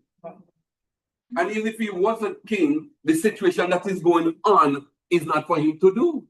It might feel his defeat may not feel critical. Right. And the cares is Political. Right. So that is it. Now, coming back to the question somebody was asking Chrissy about the sons of.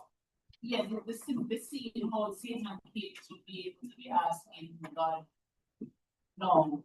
Or he went with them to present. Like he was so. Right. So Chris is asking them, right? Like, for example, right, the sons of God are in heaven, right? And the devil end up being their offering, right? No, I'm glad you asked it that way because I don't want to set up question that too. Go straight back to the sons of God and Exactly. So we're coming right here on the right track. You never take the bait. Good. Let's go back to let's go to Job 1. Face what you say. Job 1, verse 6. What the way God? I think it's 6. If not, they're gonna go to 10. yeah. No, there came a day, yeah. Now there came a day when the sons of God came to present themselves before the Lord. Right. And Satan came Cool. also. Chris is correct. The sons of God are not angels. The sons of God are Eliphaz.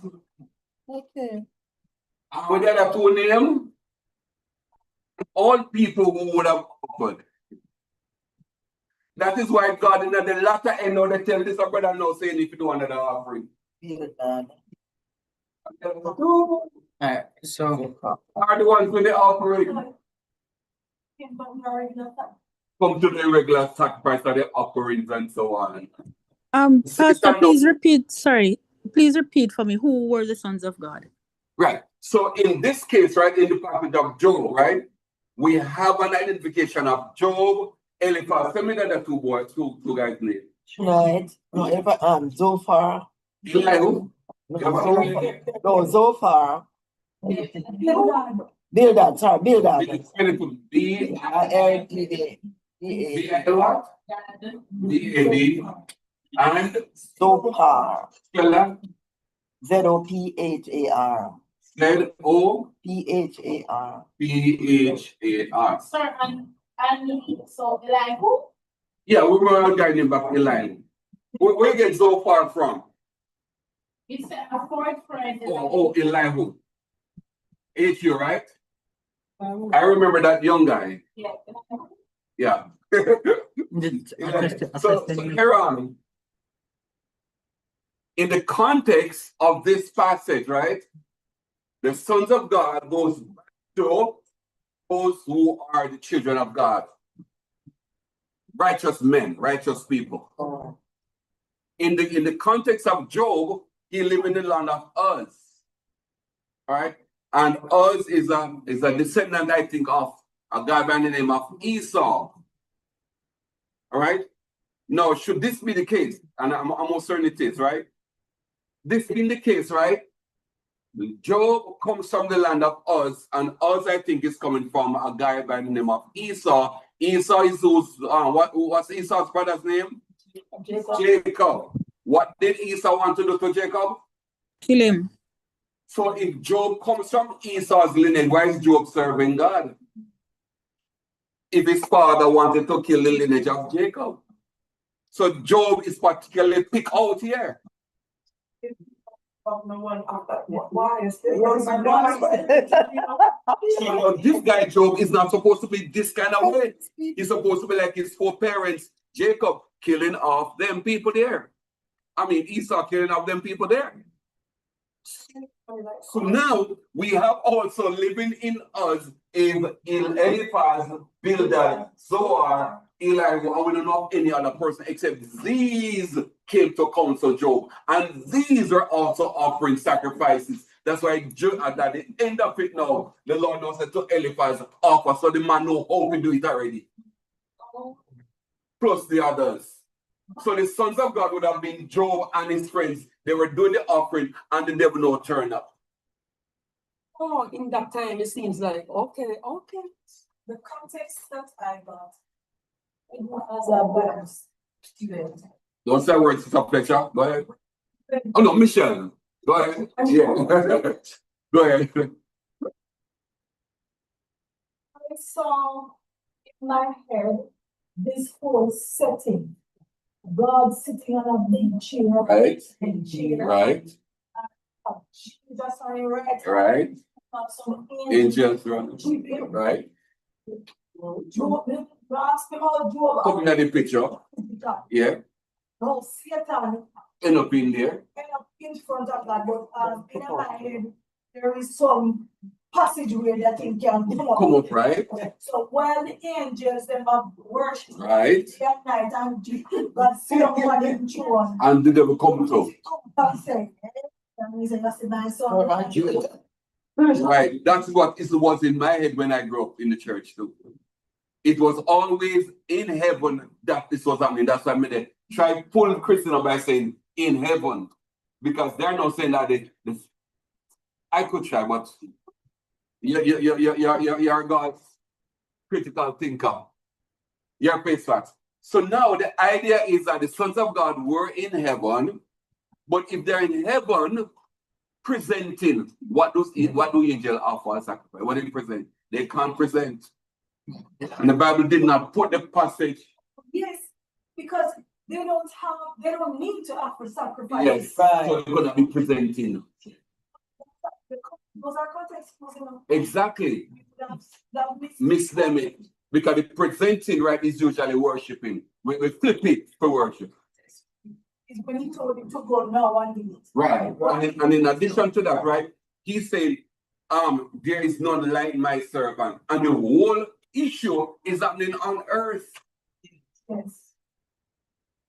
So if God cast Satan out of heaven, why would he allow it back up there for a conversation? It don't make no sense. So the sons of God here are these people, and we do know their offering. Why? Because God said to Eliphaz, God, do what you know if you do. He knew what he was supposed to do. So in this context of Job, the sons of God included Job and his friends.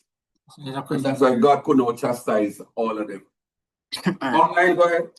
So not straying from the topic, but someone want to clarification on what the Bible said about women remaining silent in church. Does the silent means that they should not preach? Okay. But before we got that one right about the woman's silence, right? We're going to touch the one that Uncle Floyd brought up, then we go to the to that question. But before that, do we understand the whole idea here with Job? Yes. Yeah. Do you understand that that God condemned Eliphaz because he told Job to decree? Yes. Therefore, in the church, you can't decree because God condemns it. The sons of God would have been Job plus his friends. At the end, God says, only Job can represent you. And they should know better. In other words, they should know better. So only Job can. So let Job pray for you. Everybody, that's the story of Job. And it was not about God having a debate, have a board meeting with Satan about how and when to tempt people. It's not a temptation. It's about a test of loyalty. Is he serving you for these or not these? And that's what it's about.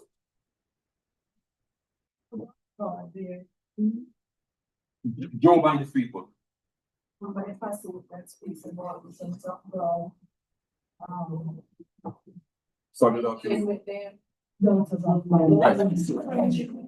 So those sons of God now would have been Enos's children. They're real people. Right, that's what I was going to say. Verse 12 and back up Christy. Yes. Angels. You can call them sons of God, but only context is going to tell you which sons of God we are talking about. John 1 verse 12. Here's John 1:12. What is What are we doing now? Verse 12, one on verse. 1 verse 12? John 1 verse 12. But as many as received him, to them gave he the power to become the sons of God, even to them. So all people who call themselves Christian, they're sons of God. But context tell you when it is angels and contextually when it is mankind. That's what it is. And that, right. And Maurice correct, because now there are some Christians now so now that they are spiritual Israelites. But look at this now, right, Maurice? If I am a spiritual Israelite,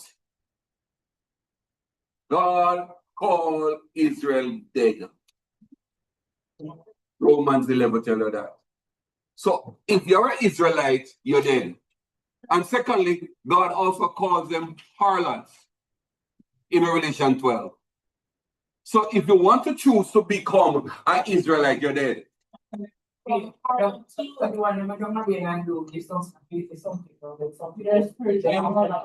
they really call themselves they are calling themselves more of a not a spiritual Jew per se, like the Christian church is doing. We call it replacement theology. So what they want to replace Israel in the sense of we are also Israelites. Right? And that is just wrong. Because God condemned Israel as it is right now. Israel is a castaway. All right? And if you notice, right, that the people call themselves spiritual Jews. Yeah. What about the about them in Revelation 2, verse 9? Okay, that's going to be chapter 17. But you're in the right book. 2, verse 9.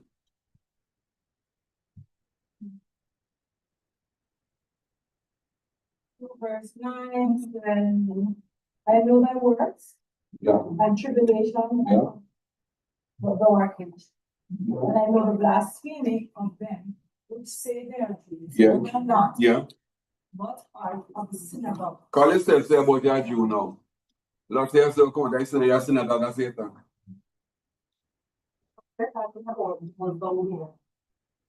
You're not anywhere. It's not limited because you can yourself those who call themselves. Them plus. No, today, them, no, not only that time. This time, I'm going to say this is about prophetic success. That time until now, until the end. The Lord say of the synagogue of Satan.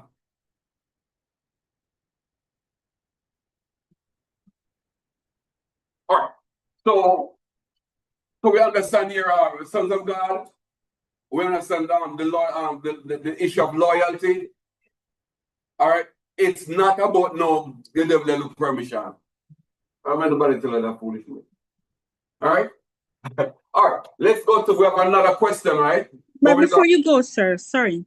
Yes, can you remind that what time will Israel be reconciled? When will Israel be reconciled? That's the question. Okay. Very good. So, all right. Let's do Romans 11. We'll answer the question, what time will Israel be reconciled?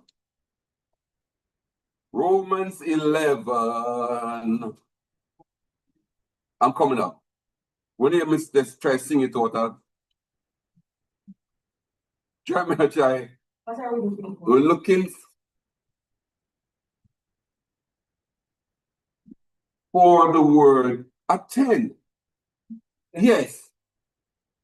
Yeah. First is this. What chapter? 11:5 then. 11:5. So then, at this present time, also there is a remnant, according to the elect of this. So there's a remnant, right? Now, I think in chapter 10, or try looking 10 for me as well as 11, you're going to see all Israel will be saved. What chapter is that? Romans 10 and 11. All Israel will be saved. What chapter? Verse? Verse 1. And the prayer to God for Israel is that they might be saved. Yeah.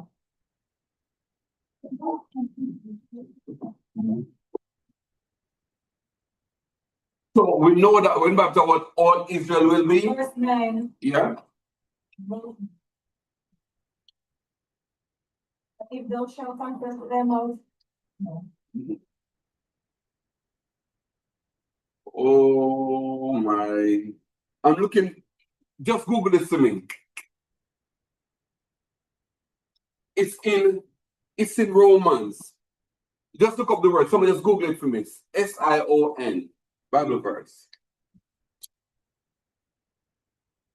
I want to answer the question about Israel being redeemed or restored. Sir, it's chapter 11:26. 11:26. Yes. Read that. So we look at 10, all Israel will be saved. We look at 11.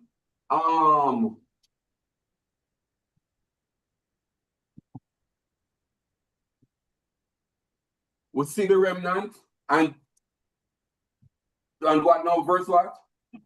26. 26 now. Okay. Do you want me to read it? Go ahead. And so all Israel shall be saved, as it is written, there shall come out of Zion the deliverer, and All Israel will be saved, and they will come out of Zion now a deliverer. Mark that verse, people. 11:23. No, all Israel will be saved only mean those who accept Christ. That's what it means. Again, this word all mean all. No, you want to tie this now because the question is when will they be redeemed or restored? Revelation 14 now and verse 1. Verse 1 and 4. And lo, a lamb stood on the mountain. Wait, not that. You're talking about in Romans 11. They shall come redeemed out of Zion. We know what Revelation 14:1. Yeah. So a lamb stood on the Mount Zion. And with him 144,000. Right. Having his father's name written in their foreheads. Which verse? Verse 4? Verse 4. These are they which were not defiled with women, for they are virgins. These are they which follow the Lamb, whithersoever he goeth. These were redeemed from among men, being the first fruit unto God and to the Lamb. So we have here, right, in Paul's statement about Israel will be a castaway, that they are spiritually dead. We have here that even though they are dead, there are some who are going to be restored. Thus, all Israel will be saved. And the Redeemer comes from Zion. Where do we see the Zion, the king, the Lamb from Zion? In chapter Revelation 14:1. And it's not about the 144,000 that were sealed because they chose to follow God. At this point, Israel will be redeemed. I'm using the word redeemed only because the others are the harlot. But when Paul says about all Israel will be saved,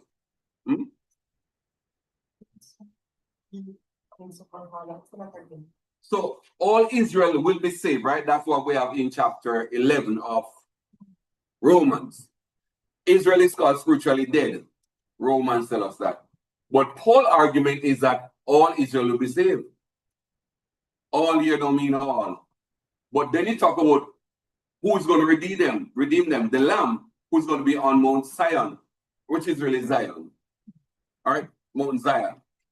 The next time you see that fulfillment is in Revelation 14.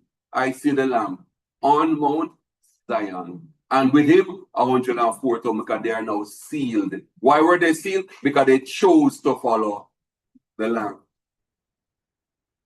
No, these are only those who choose to follow the Lord. But Israel, on a whole, is called the harlot. Chapter 17 verse 1.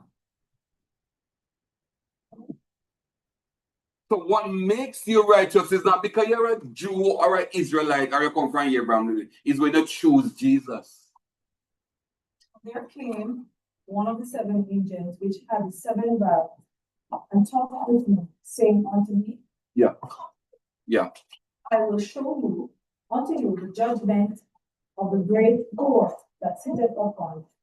That is now Israel proper. All right?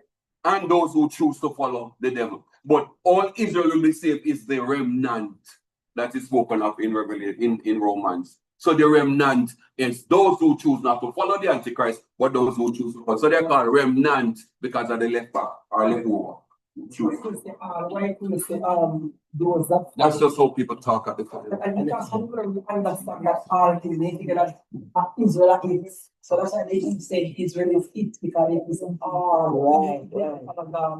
They feel like. And again, right, these are this literature reading or applying literature mechanics to it.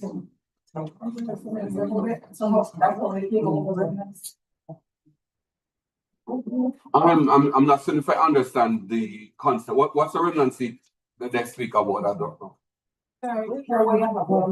Oh, I don't know. I don't know if this is related to that. But I know remnant is always left over.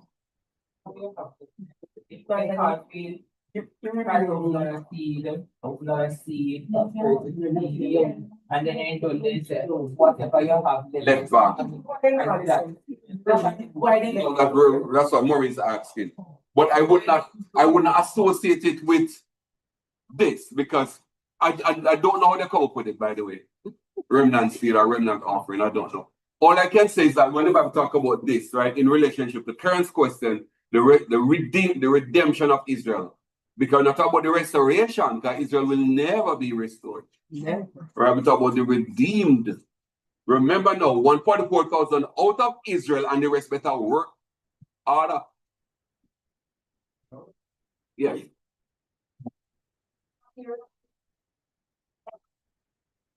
Boom. Well, this is one of the things that happens in the Christian church today, where they find a way to scam people of money. And you should ask the question and you should get an answer because you need to know why you're doing what you're doing. And I tell you this, knowledgeable people become informed worshippers.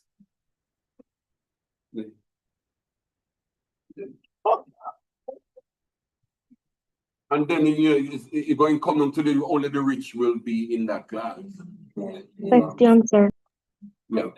Pastor Robinson, you know that this thing is really real serious because just this last week,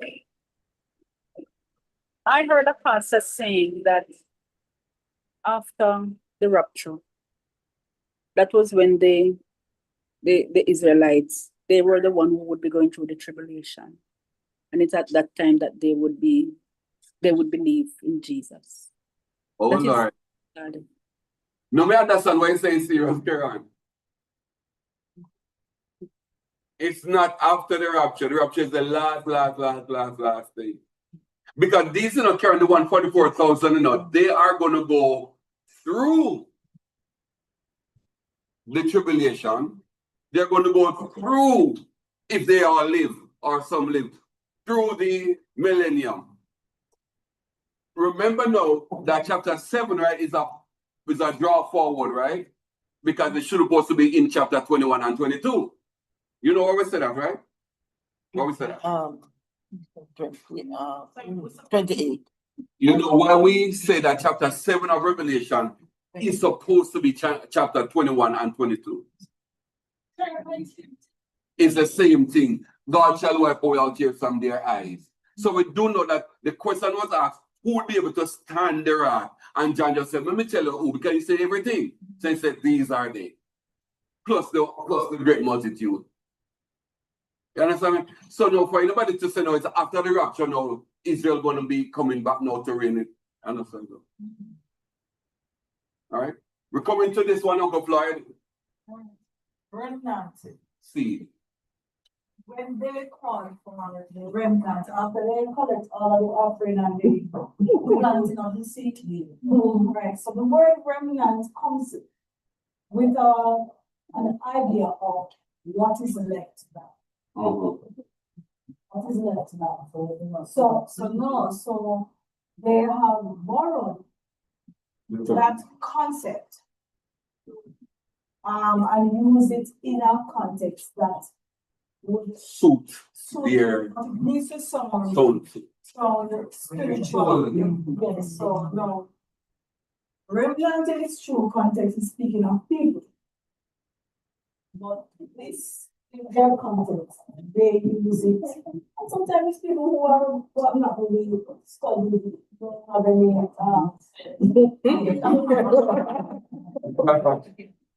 so you know what? Alright, when you open your feelings like spiritualness, and you feel nice,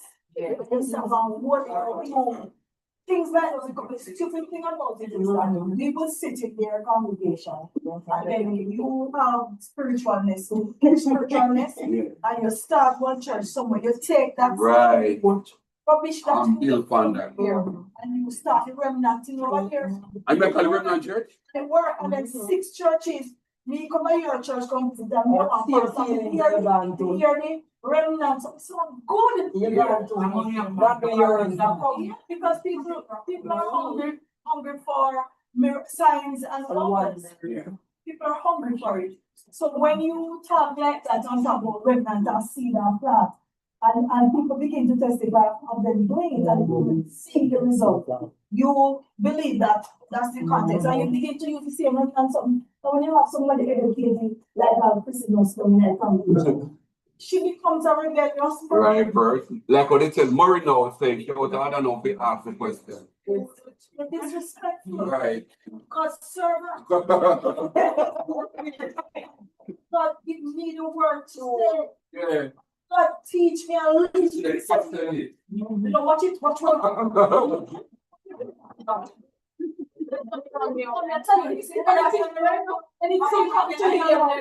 Trying to make you tired. Trying to make you tired. Because I'm going to do that. Trying to make your engine mash up. God do that. We can never give you money. Yeah. Sir, Pastor. And if one hurricane company island to Nigeria. I'm sorry, that's where the Korean Clear comes in. Yes. Line. Hi, Pastor. Good afternoon, everyone. So I don't know if you had already said, but the 144,000, are they already chosen, or is it something that is being added up every day? People are making themselves a part of the 144,000 without even realizing. So we do not know. What we do know is at the time of the tribulation, just before the yes, so, no, just for the wrath. The wrath. It's after the tribulation, the question was asked, who will be able to stand the wrath? Yes. So, go ahead, Mr. Sorry. So people are saying that they are part of one of the 142 now. How they can know when it will take the tribulation? Sir, Yeah. Sir, they don't live like out of 100 years. They go back though. All right, so let me respond to both questions, right? So, Roshana, the tribulation is happening, and at the end of the tribulation, God is going to respond now with what we call the wrath. But the wrath of God is going to be so terrible, awful, right? The earth is going to get hit. The sea is going to get hit. Fresh water is going to get hit. Sun, moon, and stars is going to get hit. The Antichrist kingdom is going to get hit. So it's going to be terrible. Now, so the question now is being asked right here. Who will be able to stand the wrath of God? And then now John paused now because we would have seen already the end of time. John paused now to say now the 144,000 plus the great number. Great. The great number, right? And why he said that they'll be able to stand is that because at the end of time, you would have seen that. All right? So now, at this juncture, I personally, right, could not do the 144,000 being qualified here, because they would have to be qualified here first, because they chose to live for God. I was thinking, and then couldn't be like, no, because Christian after that time. Right. And the question is relevant to the tribulation period, right? Right. So this tribulation is going to be one of the qualifiers to show that they remain loyal to God. And it's they were making the choice. So in my response to Roshana is that if let us say that Rose is one of the 144,000, the acid test to prove it don't come until this time, and she go through it, right? Because it's after the tribulation they are sealed. It's not before, like no. So nobody is the 144,000 right now. Yeah, exactly. But they're not sealed. And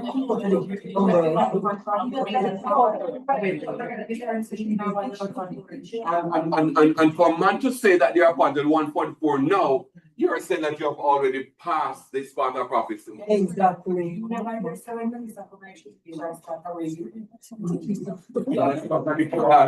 think that's going to get worse, eh? Roshana, I will follow up on it. No, sir, that's clear. Thank you. Okay, welcome. But if we say we have to integrate the numbers, then we kind of know who they are. So we here capturing there, we have great numbers. We can say we're whatever, because never deny the fact that you are also from Alkebulan. Because you might just be a part of something. The only little qualifying part is that, you know, this becomes the acid test to prove who these people are. That is what, the 144 plus the other. At that time. No, not at that Right time. after the tribulation, they need to stand. Right. So it wouldn't be those who are dead in the past or dead now. It's anybody who after this. It's in that time, in that time. Yeah.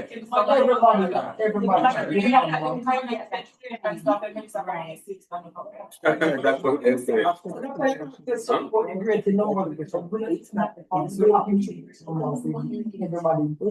no, the qualifying is at the end here when God seals them to go through the wrath.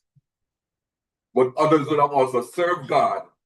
So the time when we are seeing where under the autumn sky, how long? That's it. Right, because that's his tribulation. No. So they're the one. They're not the 144,000. No, I'm saying those were crying out, right? And then when God said, "Hold on, I have something to see," those are the ones. The 147. No, he didn't say they have more to seal. He said more uno left on the dead. So in actual fact, if a 6 of them dead already and they ball out, you know, and the time is they are 24 uno. Oh, Right? So when the 24 get knocked, then we don't go respond. Right? So then they are number 22 now. All right? All right? We have 2 to go. We have 2 to go. All right?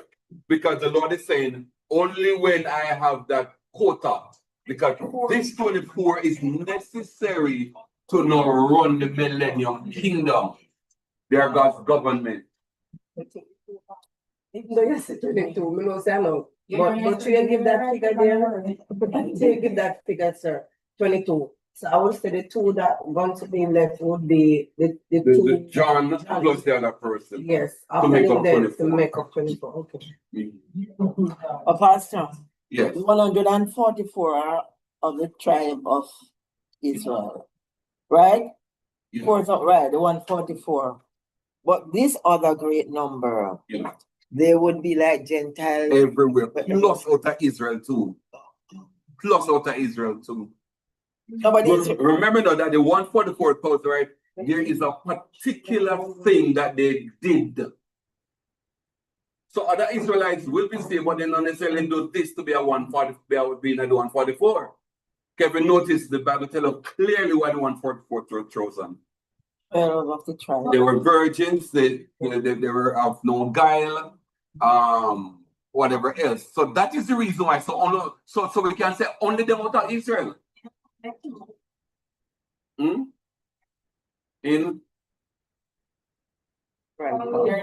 they chose this. So that cannot give them like an edge. So the Bible mentioned that. So we know that all Israel will be saved in that remnant. Now the others are the ones who are living, but not necessarily by this kind of criteria. You know, might tell lie and all that, but then tell lie. Then somebody stop doing those things and so on. So it's not only 144 Israelite, but the only one who were sealed. So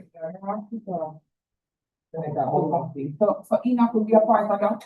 Yeah. Enoch. Yeah, everything here, everybody is after the tribulation and beyond. That's what we're talking about, after the tribulation and beyond.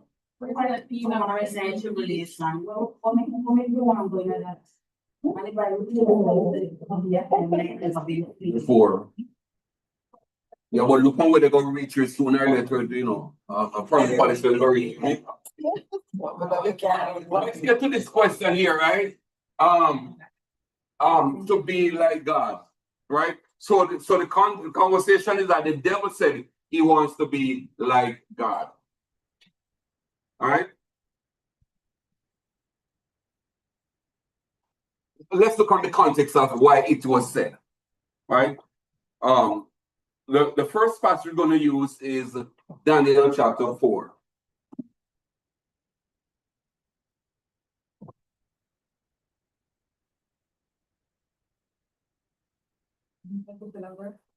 I'm going to just guide you, all right? This passage about Nebuchadnezzar, he is going to have a vision, he's going to have a dream, and Daniel is going to explain the dream for him. All right? In verse 5, I saw a dream which made me afraid. Mm-hmm. And I thought upon my bed, and the visions of my head troubled me. 6. Therefore I made a decree, bringing all wise men of Babylon before me, that they might make known unto me interpretation. 8. But at the last, Daniel came before me, whose name was Belshazzar, Mm-hmm. according to the name of my God. And in whom is the spirit of the whole gods. And before him I told the dream, saying, read? Yeah. O Belteshazzar, master of the magicians, because I know that the spirit of the holy gods is in me, and no secret trouble me. Tell me the vision of my dream, that I have seen, and the interpretation thereof. Yeah, read on. Thus were the visions of man. Notice, right? He is now having a vision about himself as a tree growing. Continue. I saw before the tree things of the earth, and the height thereof was great. The tree grew and was strong, and the height thereof reached unto heaven, and the sight thereof to the end of all the earth. Mm-hmm. Read. These therefore thereof were fair, and the fruit thereof much, and in it was meat for all. The beasts of the field. You read the verse I talk about the tree grow to the heavens, right? Yeah. So, cool. So we're going to just skip now, go to the interpretation, all right? So let's go down to verse 20. Mm-hmm. The tree that thou sawest, which grew and was strong, whose height reached unto the heaven, Mm-hmm. and the sight thereof to all the earth, whose leaves were fair, and the fruit thereof much, and in it was meat for all. Under the beast, under which the beasts of the field dwell. So Nebuchadnezzar is big, large, and Powerful. tall, as if heaven, because of his height, his might. All right, jump down now to verse 22. Verse 22. It is done. So you are the one. Right? Read on. I grew and become strong. Mm-hmm. For my greatness is grown and reacheth unto heaven. You know, say that the man in heaven. But that is his height. That is what he wants. That is what he's doing. Right? Read And on. thy dominion to the end of the earth. Right. I would know the rest of the story, right? Yeah. Where God came down, mad him out. Mm. And then Nebuchadnezzar was there for the tree got cut down. Head grass for 7 years. So notice that most of the time heaven is used here, it's used in reference to the height in a metaphoric way of Nebuchadnezzar reaching heaven. We good with that? Yes. Now let's get now to this passage now. Now we are now in Isaiah now 14. Right? We're now in Isaiah 14. And I want you to establish the context in verse 4. That thou shalt take up this proverb against the king of Babylon and say, how has the oppressor seized the golden city seized? Now notice, right? This is against the king of Babylon. The golden city, no exists, no more. And you the oppressor, you're dead. You know exist, right? Let's see if we can interpret it now, right? Verse by verse. 5 go down, read. And now the Lord has broken the staff of the wicked, and the scepter of the And who is the wicked? Nebuchadnezzar. Verse 6. He who smote the people in wrath. Who smote the people in wrath? Verse 7. The whole earth is at rest and is quiet. They break forth into sin. Why is the earth at peace? Gone. Gone. Right? Verse 9. Hell from beneath is moved for thee to meet thee. Who hell they go show himself in me? Nebuchadnezzar. Read. Coming. Mm-hmm. Start up the dead for thee. Yes. And all the chief ones of the earth. Mm-hmm. It hath raised up from their thrones all kings. So hell they bring up all the kings to go rejoice over you now. All right? Go ahead. And they shall speak and say unto thee, art thou also become? Oh, so you become like us now. No. Continue. Art thou become like unto? Oh, you know nothing more. Thy pomp is brought down to the grave. Yeah. And the noise of thy violence, Yeah. the worm is spread under thee. Okay, so you now are going to be fed by mothers. Verse 12. And how art thou falling from heaven? O Lucifer. Okay, now who's Lucifer? Nebuchadnezzar. Nebuchadnezzar is Lucifer. Continue. And thou cut down to the earth. Yes.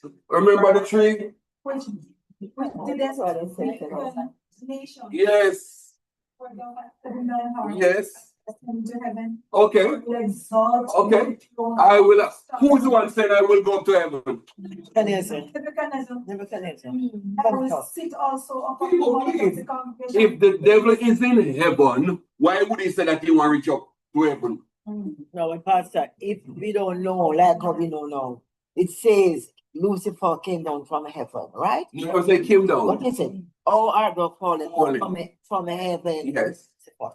Right. So taking the heaven and Lucifer, that's why we attribute Yes. Lucifer to the devil. In addition to that, the Lord said, I see Satan falling like lightning from heaven. Right. Same thing, correct? But you call him Lucifer, is same Satan and the same devil. That is how we know. Right. But remember now, right? That Nebuchadnezzar in heaven here is not Grace. Yeah. well No, what we say, height it's not that grace, in kingship is from his kingship. Because he was so elevated in the whole world. That is the heaven.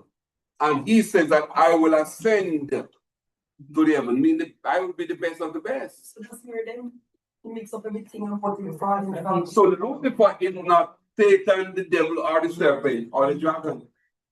Nebuchadnezzar. That's verse with Lucifer in it. Just doesn't make any sense the way we understood it in that context because it just doesn't fit. It just didn't make any sense when we used to read it before. But leave you with a lot of questions. Where are you mentioning Lucifer here? What relation is Lucifer to what's happening with the difference? How are you coming on top of it? Yeah. Making sense. Right. Well, we're not finished. Let's go to verse 14. There's no other word. Verse 4. 14. And verse 14 says, I will ascend above the heights of the clouds. I will be like God. I will be like God. Yes. I will be. So this is Nebuchadnezzar. He is going to become God of the world. In the beach, why you want to be like God and into support them? It is his heart's conditioning. This man is no devil gone, you know.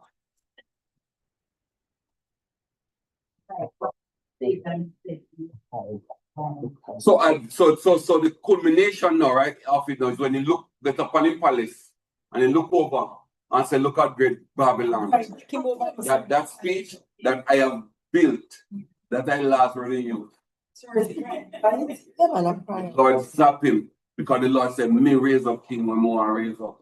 And you remember this, you know, everybody, when you interpret these passages, you know, never forget there are 7 kings. Yes. And they are each governed by the dragon. Therefore, Nebuchadnezzar can make this speech.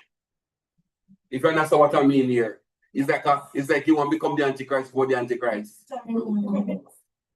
I can be like the Most High. Don't forget to interpret it like that. Babylon. From Babylon. He ruled the world from Babylon, right? Right, so it's like Babylon. Verse 15. Yet thou shalt be brought down to hell. So you're going dead. And go to hell, where people go.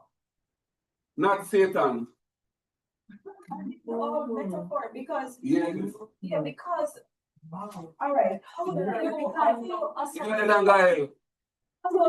first, all of the terminologies are being used are sounding like you want to do a comparison, right, with heaven and God and Satan with the earth. So you come like a Satan, and so you come down Satan, just like how Satan get cleaned up, and you come down, you exalt yourself above God.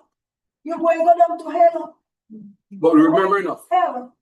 Remember this, right? That this kingdom is governed by the dragon. Nebuchadnezzar has been elevated to govern the world. This is now his heart's condition. All right? Now look at the next verse.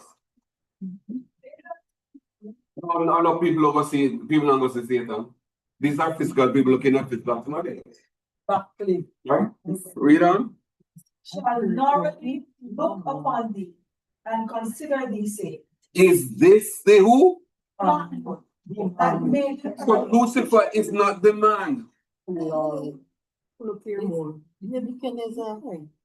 Is this the man that made the earth tremble and it shake kingdoms? And if you read on, right, it just keep on telling us more and more about Nebuchadnezzar.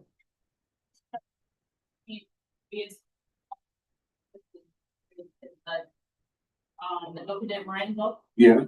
And say it is so the torment in hell is real torment. Okay. Like You can say that, except we're going limited to hell. Meaning that you're talking about from the passage here, right? When I said the kings raise up and breathe thee. Yeah, it's poetic, like Andrea said, right? That the people that you kill, then they come meet you out at the gate. It's really poetic. Just imagine, right? You do something bad and the people them come and say, me go wait for you out at the gate. You see? So it's like everybody wait for you now. Like you're a terrible man, you. It's really poetic. It's talking about the world is rejoicing of your death and re-rotating. All right? No, lock that in because that is Lucifer. son of the morning. And Lucifer is not about light. He's light because that he is the light. And the reason why you need to know that. Remember the verse, right? Lucifer in chapter 14 or so? Yes. Make her look now. Son of the bright what? Star. Right? No, bright star. What is it? Look on the verse. What it say? How can it start? Bright star. A bright. From the morning, just bright star. Son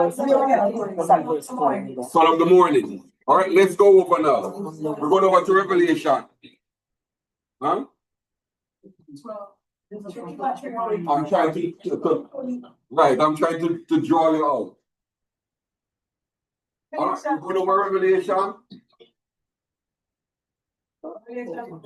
All right, I'm going to go to 20. I think it's 21, 20 or 22. Isaiah 14. 22.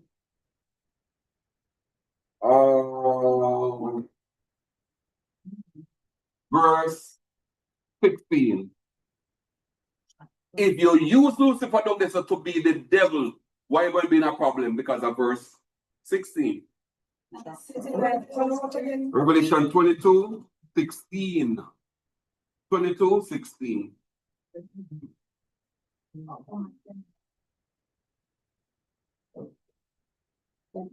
Yeah, read 22, 16. Right. Sent my angel to testify unto you Yeah. these things in the churches. I am the root and the offspring of David, the bright and the morning star. Okay, now. Jesus is the bright morning star, and Lucifer is who? So, You cannot equate these two. Morning star and sun morning and safety. no. You cannot equate these two, meaning that you cannot make Lucifer be the morning star and Christ is the bright. Yeah, in other words, two of them are the same, only one brighter. Only more referred to Lucifer as the morning star. That's a question. In Daniel, Lucifer. The son of the morning. Right. So son of the morning, Christ is the what? So we have son of the morning, we got morning star. Bright morning star, right? What I'm saying, Chrissy, right, is this. What I'm saying, right, Chrissy, is let us use the word morning. 14. By itself. Yeah. Right. If we're going to use the word morning alone, right? Anything come off of morning would be of the same nature. If you're going to make Satan become Lucifer, morning, and Christ bright morning, you're going to say they have the same nature. They're not. But if Lucifer remains to be Nebuchadnezzar, it has no equation with bright morning stars. He's just talking about his influence in the world and what he does in the world. You cannot mix it with that. No, look at this, right? Use your Bible, use your phones and do this to me. I want to do this. Just look up any version, NIV or whatever version, and look at the same 22 verse 16. Revelation 22, 16, and see what that passage says. Open and find it. NIV version. Eh? Yeah.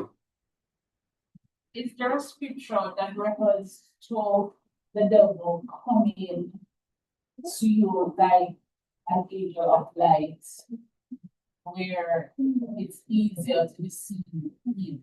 He said that his servants come to you as angels of light. So there's an angel of light. Let's look at the passage. I want us to look at what it says. But before we do that, let's look at the NIV or any other version, ESV, whatever. 22, Revelation 22, 16. I, Jesus, have said. Which version? NIV. Yeah, go ahead. I, Jesus, have sent my angel to give you this testimony for the churches. I am the root and the offspring of David, and bring bright morning star. Give me another version. New Living Translation. Yeah. Sent my angel to give you this message for the churches. I am both the source of David and the heir up to his throne. I am the bright morning star. Any other version? Let's just listen to the version. Yes. 22:16. Any version, let's go. Jesus sent my angel to testify unto you these things in the congregation. I am the root and the offspring of David, and the bright and the morning star. So well, not all, many versions are making a distinction. When you talk about Lucifer as morning star, look what morning star now is. You can just Google what is morning star. And look what you're gonna get.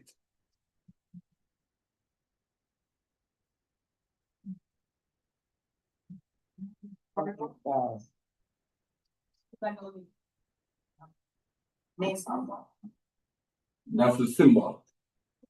What? Especially.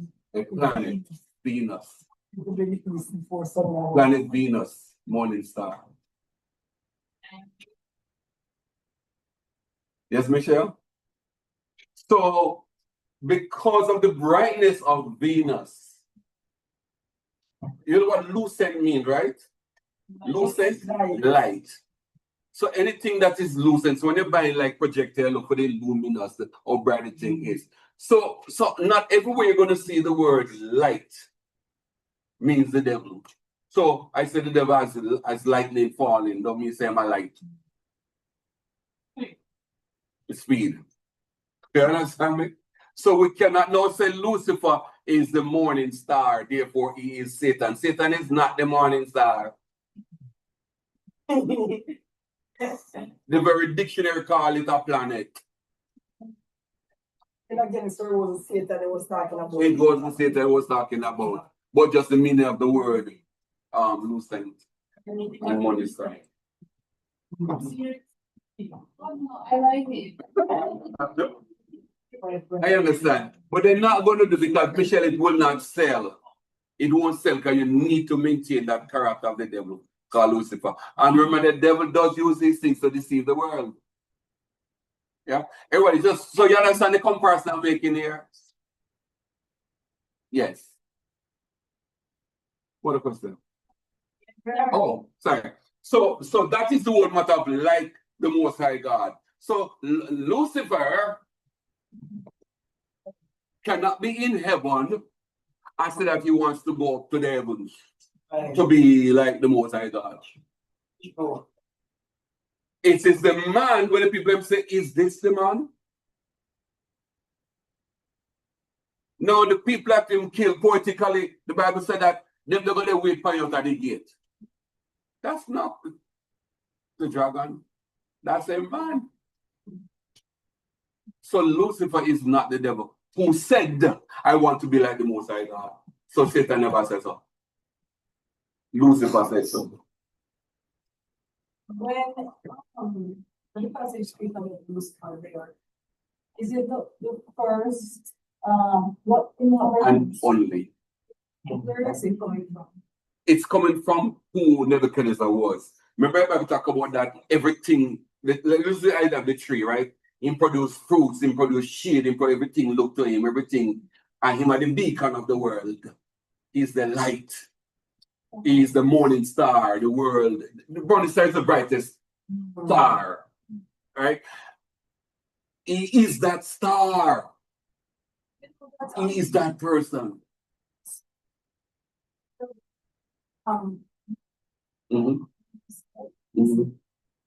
Cool. These are Spanish speaking people and teaching people, yeah? So That too. so maybe the root word with the context of it is It's going to be light. Has to be light.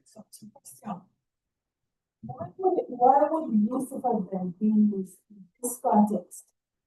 Is it a negative connotation? So So the writer, right, could have just said morning star. But they're using the root word that gives you the word morning star. They are now saying that you are the, morning star cannot be that special star in the morning star. And technically, cannot the brightest against the other lights, against the other gods, against the other kings rather. You are that one.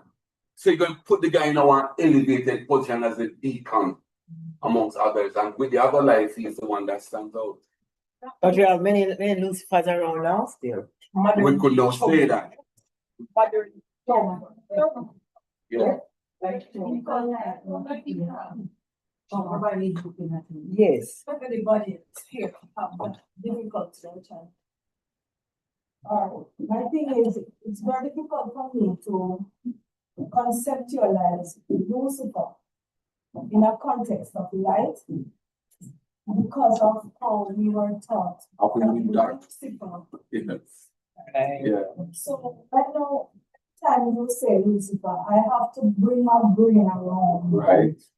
To train it to come back to understand in the correct context that Lucifer was never used before or after. Right. Never. Never. Only one place in the Bible. Never can you find. Not in reference to Satan. No. No. Jeez.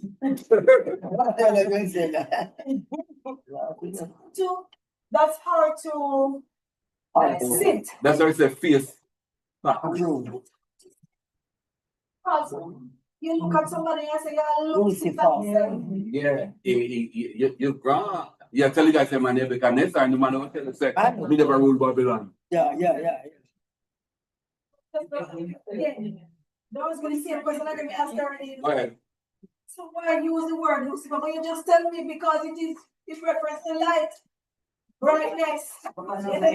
No, but so it says it's a metaphoric way to talk about his position in the world. That's what he is, just position in the world.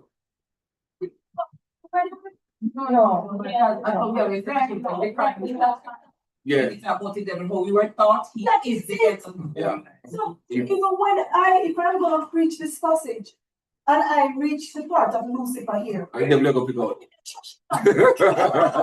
Yeah, that's how you were taught, how we were taught, what it says.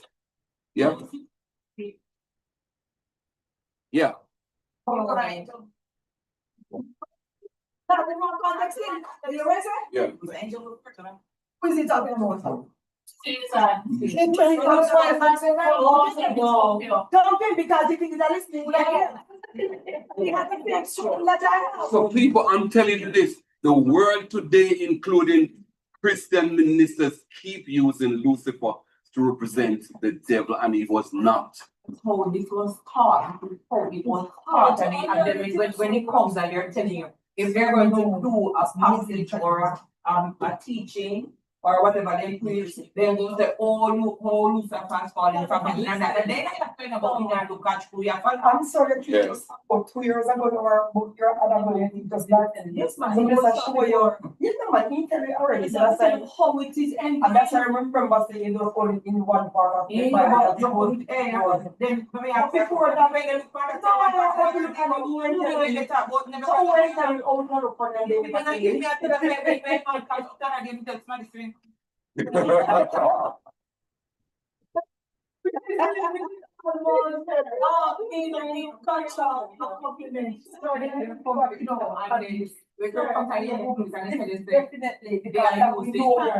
bright morning star, which is a bright morning star for Satan, and then they go take Jesus and Satan similar, lion devouring lion. Sir, correct me, It's bad for us. I mean, some of us, I know Sunday, they can like on Friday. So I think we should kind of have a piece of. No, we'll all learn at different times. We all learn at different times. Already now. That I would have done many presentation that you would have heard, right? And it's down the road, you cannot get it locked in. So we learn at different levels, at different pace, at different degrees, at different times. And that's why And that's why it's good to always repeat the lesson.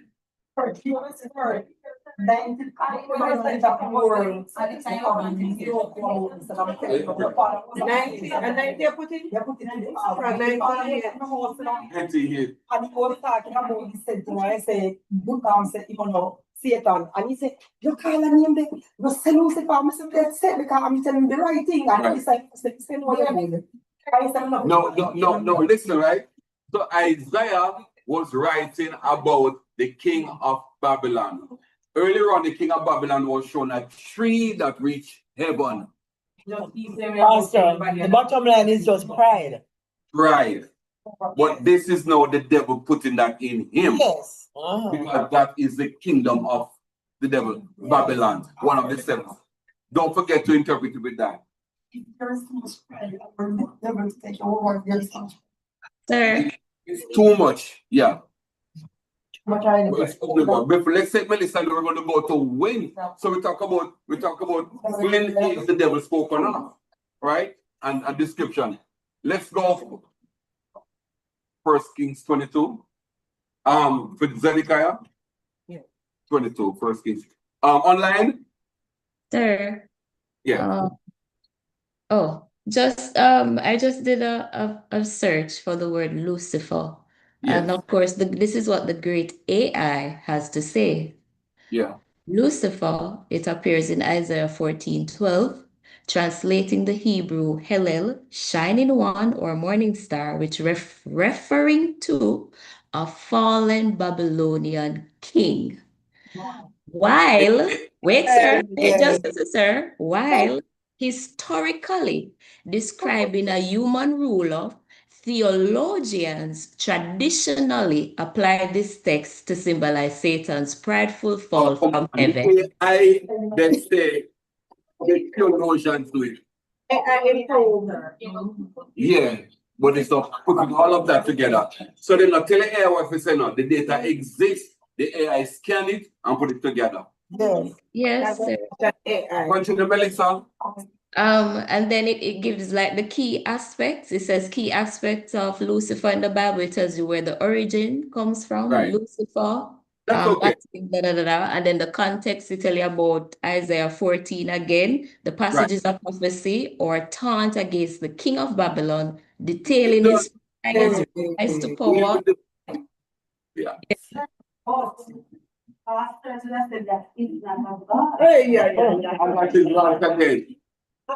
First thing you know, Melissa, is that some person say that some pastors go, yeah, you read that, now going to say, no, the way they read is not of God. AI says so. So AI.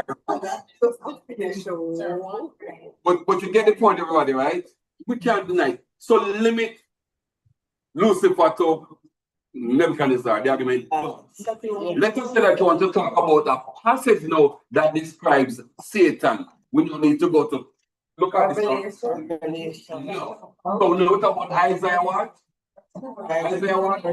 14. No, 14 and 14 equals.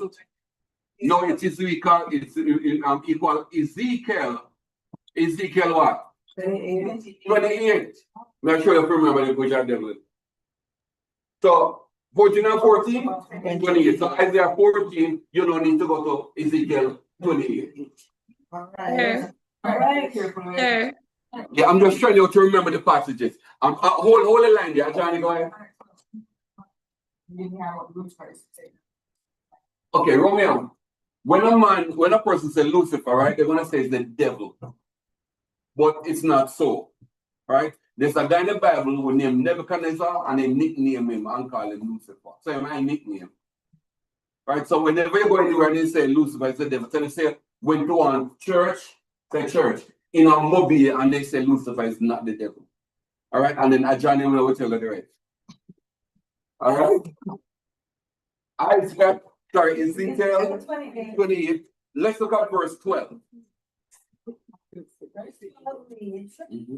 Son of man, take up lamentation upon the king of terrors, and say unto him, thus said the Lord. Well, I know you notice the first one in Isaiah, right? Take up a proverb against the king of Babylon. And they go on and call the king of Babylon Lucifer.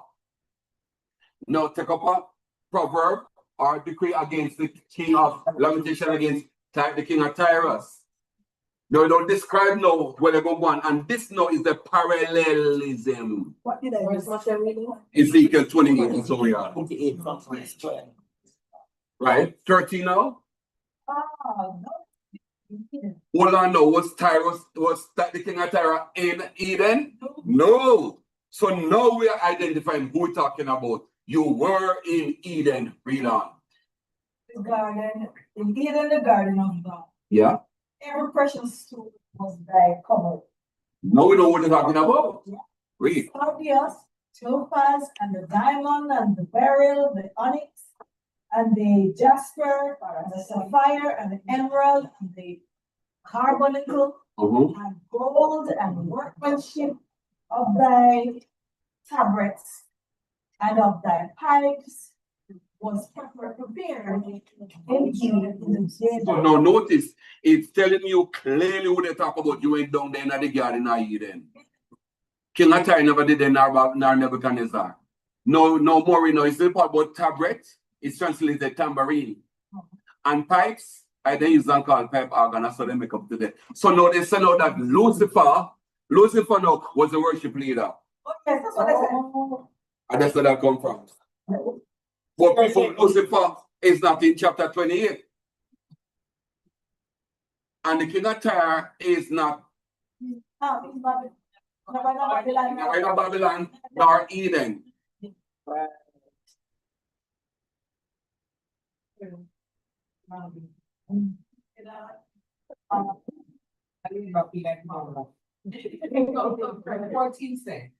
And the word anointed cherub. No, we don't resolve this thing. All right. Now I'm coming, right? Let me just say this. I'm going to come to it. So we notice, right, that we're going to take up this lamentation against the king of Tyre. But we swing away now to talk about his influencer. You were in Eden, the garden of the Lord. Not the king of Tyre, but the one governing the king of Tyre. And we're going to describe him as being precious. All of these things were in him and all of that and what he was. But it's not telling that the guy was a worship leader.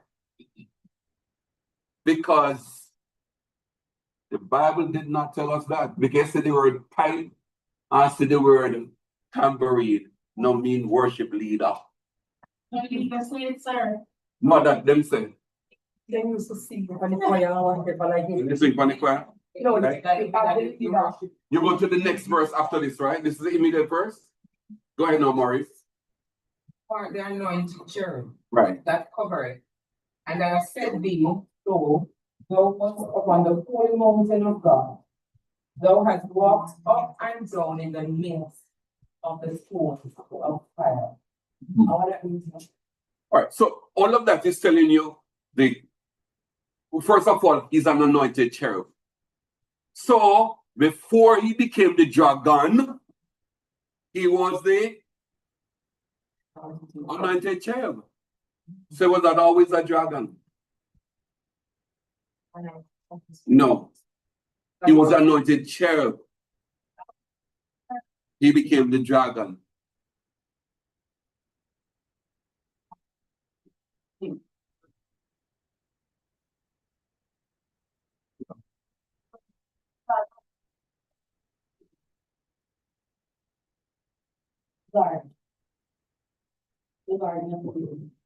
Yeah, but you don't have to say that he was kicked out of the ground.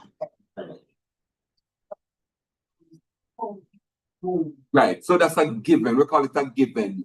Just like you never tell how we got there. It's what we call a given. Because it's a spirit being. No, because remember the four cherubims are guarding it, they couldn't guard him. They couldn't be guarding him. All right? You understand what I'm saying, Michelle? So now he's Michelle. So he's now addressed as the anointed cherub. And it goes on to tell you now some qualities about him and duties. All right? And duties. How he walk, where he walk. All of that. We just look at qualities right now before we get to each definition, right? Then the next verse now pick up. was perfecting thy way from the days thou was created, till iniquity was found. No, right there, right? It's important. Iniquity was found. Thou shalt not go say God create sin. Iniquity was found, or sin was found in you. But forget the word sin. The word rebellion is what we're talking about. Rebellion was found in you. Because that's what sin is. Rebellion against God. Rebellion was found in you. So now we can hesitantly say that angels had creative powers. Right, because in this case, it said it was found in you. Creative power. All right, to say that it was found in you, where did it come from? He's the originator of it. Right. So in that way, I say creative.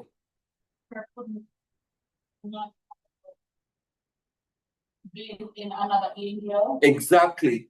So when I know exactly the opposite, because it was found in you. The other one, then the Lord would have to chastise that one, the first one. This is the first one we're talking about. It was found in you. Yes. So you could not say it came from another one to you, because I know that the Lord, he might give you the source. It was found in you.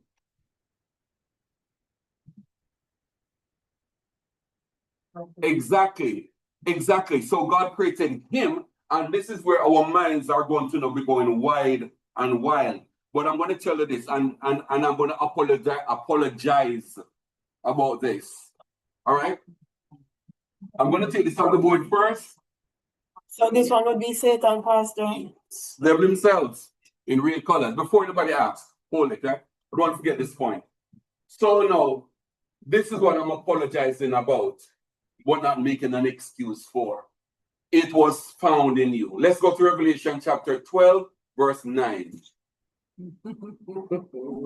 Revelation 12, verse 9.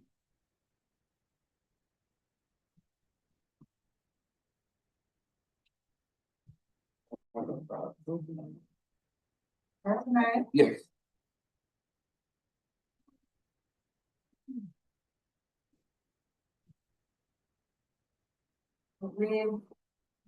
And the great dragon was cast Oh, out. verse 8. Sorry, I'm mixing.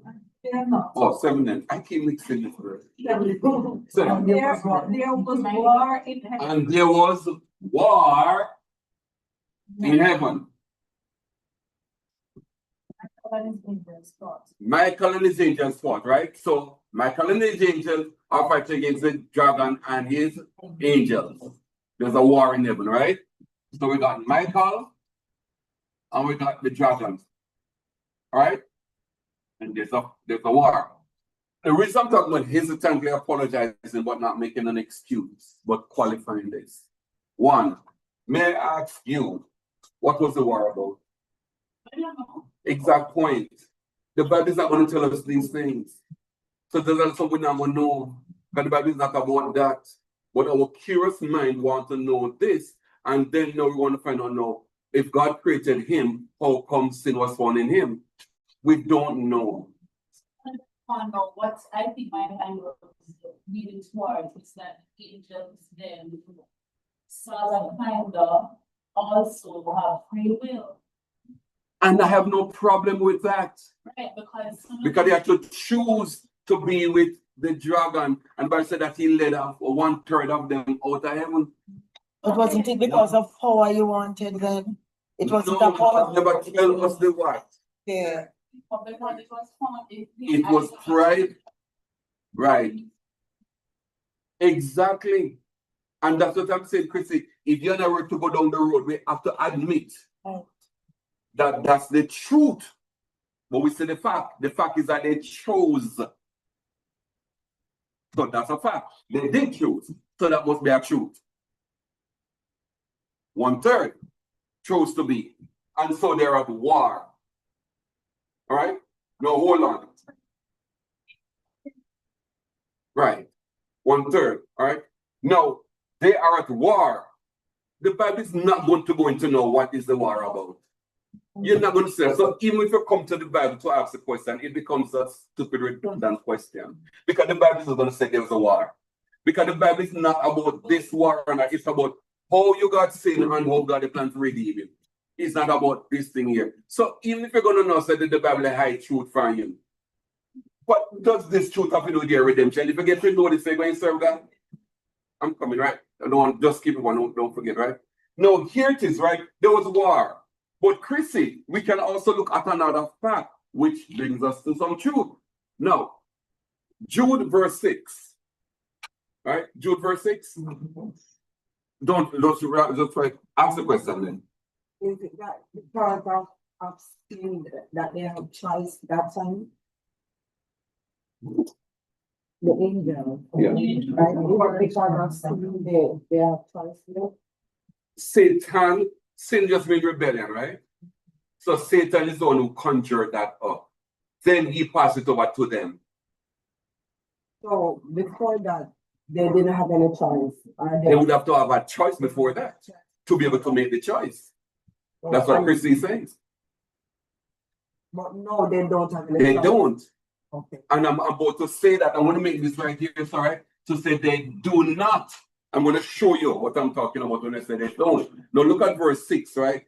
Jude verse 6. The angels which kept not They kept not, hold on, right? The angels which kept not, no, their first estate, hold on, the first estate, and left their what?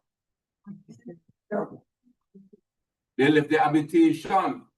Right, so two things. One, they left their first estate. Two, their habitation. They kept not. They were given a duty to perform.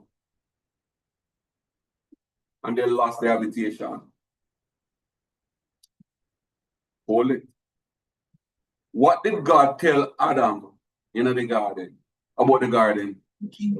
No, to dress it and keep it. They did not keep it like the angels do. And they lost their habitation too. And at the end of time for these angels, finally it is that no more can have a choice. And at the end of time for man come to that place where there's no more choice. Pastor, somebody's going to ask me now, cause and effect, right? What caused the war? What's the effect? We don't know. So say we don't know. We don't know. And the person going to say, well, and give you his version or whatever. And we still don't know. We don't know. We have to. Yes. We have to come. Ask the question, and they would bind up themselves. Yes. Yes. Here's one other thing, right, everybody, right? Don't feel embarrassed for not knowing anything more. Right. That is not there. Now what the Bible say, you're a witness to what the Bible tells you. Say. Anything out of this, you make up a lie. There was a war. We don't know. All it says that there's a war. No, they did not keep their first estate. Really what it was, we don't know that. They lost their habitation. We technically understand that even though we talk about. But we can do parallel and say something in heaven with angels that are similar to man. They did not keep it. And so the devil lost it. And when he came down and saw Adam with his one, he don't take you into kind of want something. He lost his one and want this one. And so now the devil would have said to Jesus now, when he was in the temptation, all this I can give you because it was given to me. So I'm trying to say here, right, that there's a lot of stuff about heaven we don't know. And I guarantee you we will never know. And a lot of the answers we want, they're wrapped up in here. And we'll never know. So that's why I said, Chrissy, creative power is that it started with Lucifer. Lucifer started. I keep coming saying Chrissy.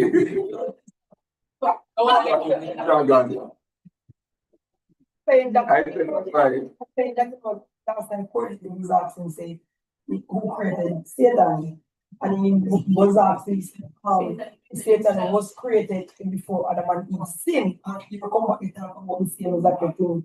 So, that's a damn put to explain what he said. Oh, no, whatever. Because I was saying to you, I think he was created before them because after he was kicked out, and tempted them. So he was before them. Yeah, he was before them. Exactly. Good. God created Satan. Angels are created. So all angels are created. But no, what Chris is saying right now, to become the dragon, he created himself that way. That version of himself. Yes. No, that He became that. version of him. Yeah. That part was created by God. Yeah, initially. Right. And what you don't know is none of us know what the angels are about. Remember, right? Angels are said to be what? Ministering servants, ministering to whom? Us. Hold on. But were they created to minister to us? You can say yes, because you're going to say that man cannot be sin. So what they were actually created for, we don't know. All right? But they became ministering servants to us now. In Revelation. And so they born worship because sin began in heaven, sin came on earth. Them have to worship, we have to worship. All right? So, yes. Okay. You don't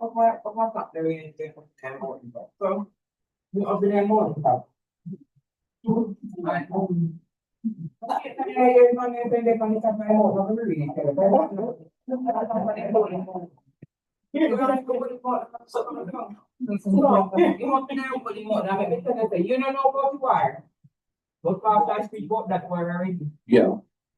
So only one don't know about the wire. And I'm serious, no. That means said, as them would have said, say Satan get jealous and you are running thing. Yes. But Jesus decided to say, for it, The only problem is that the holy mountain is Mount Sinai, where the law was given. It's called the Holy Mountain of God. Then they got Luke 10 and said that everything you know, guys, you want to go back. God has never kicked Satan out. I know. But that's what we need. That's what we need. Because Satan get corrupt and you are running business. Yes. Don't have to run. And you want to beat up one side and take over the goal like and Jesus say you when I turn up your mic and decide say you go fight people. And then he said for Satan, don't remember one place to eat. Yeah, and that is Mormon teaching. Mormon teaching.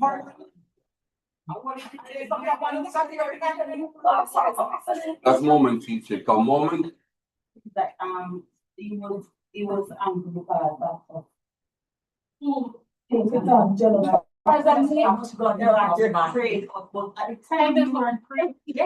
Yeah, and that is Mormon teaching mixed with Islamic teaching. And let me explain to you, right? So the Mormon teaching is that all of us lived in heaven before. All of us lived in heaven before.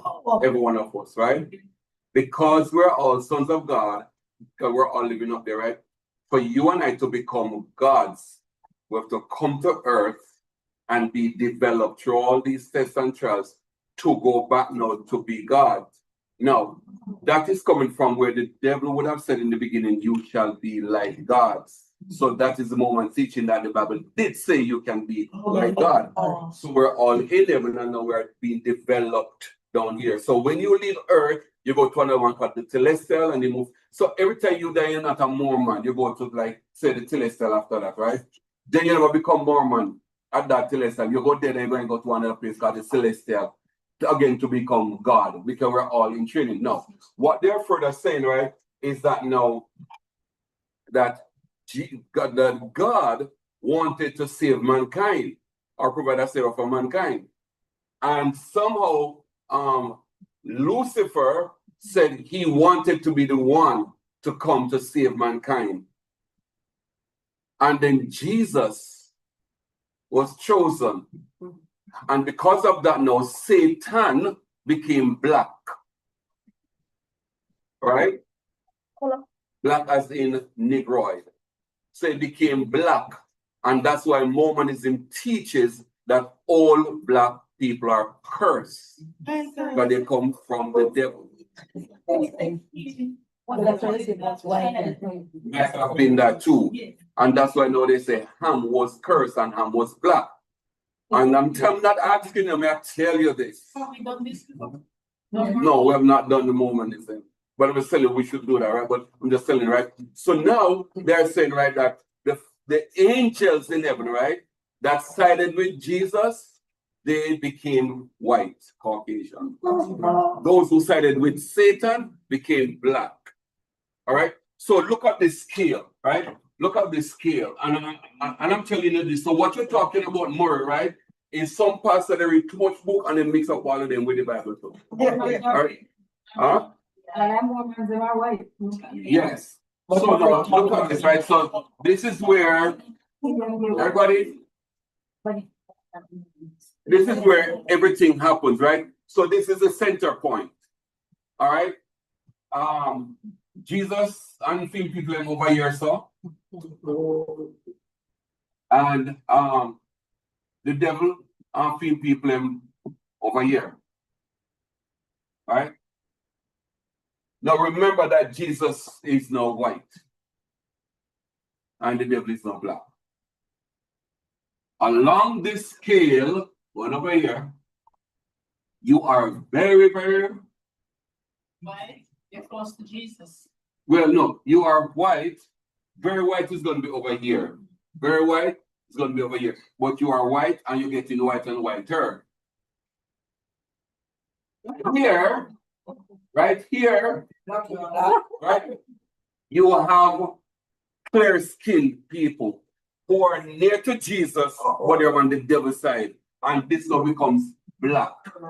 Because by degree, you're becoming darker and darker. So the closer you are to the Jesus side, the browner you'll be. When I ask you, tell me, they tell you. You understand me? So now that's where the mix-up comes in right there, Maury. Kyle, All right? you can't go beside Jesus. I'm Kyle is right here. All right? Brian has there somewhere around. All right? And the rest of us cursed. Telling you, right? Only after God, after pressure came down on Mormonism, right? Then they started now to accept. So they call now. Huh? What's inclusion? Yes. Go ahead. Equality and inclusivity. When the pressure came down on them now, right? You find it already? Yeah, they start to change them up, and say, God now say they must accept the black people them now inside of their religion. Therefore, they always have white top and black bottom. White above black. Yeah, and then we just like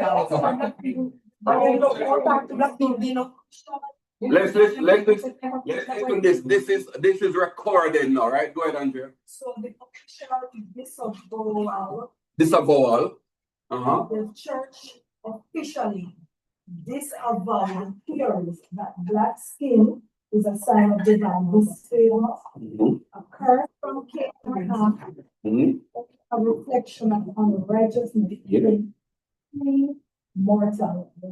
Pre-mortal, like we say, we're up here already.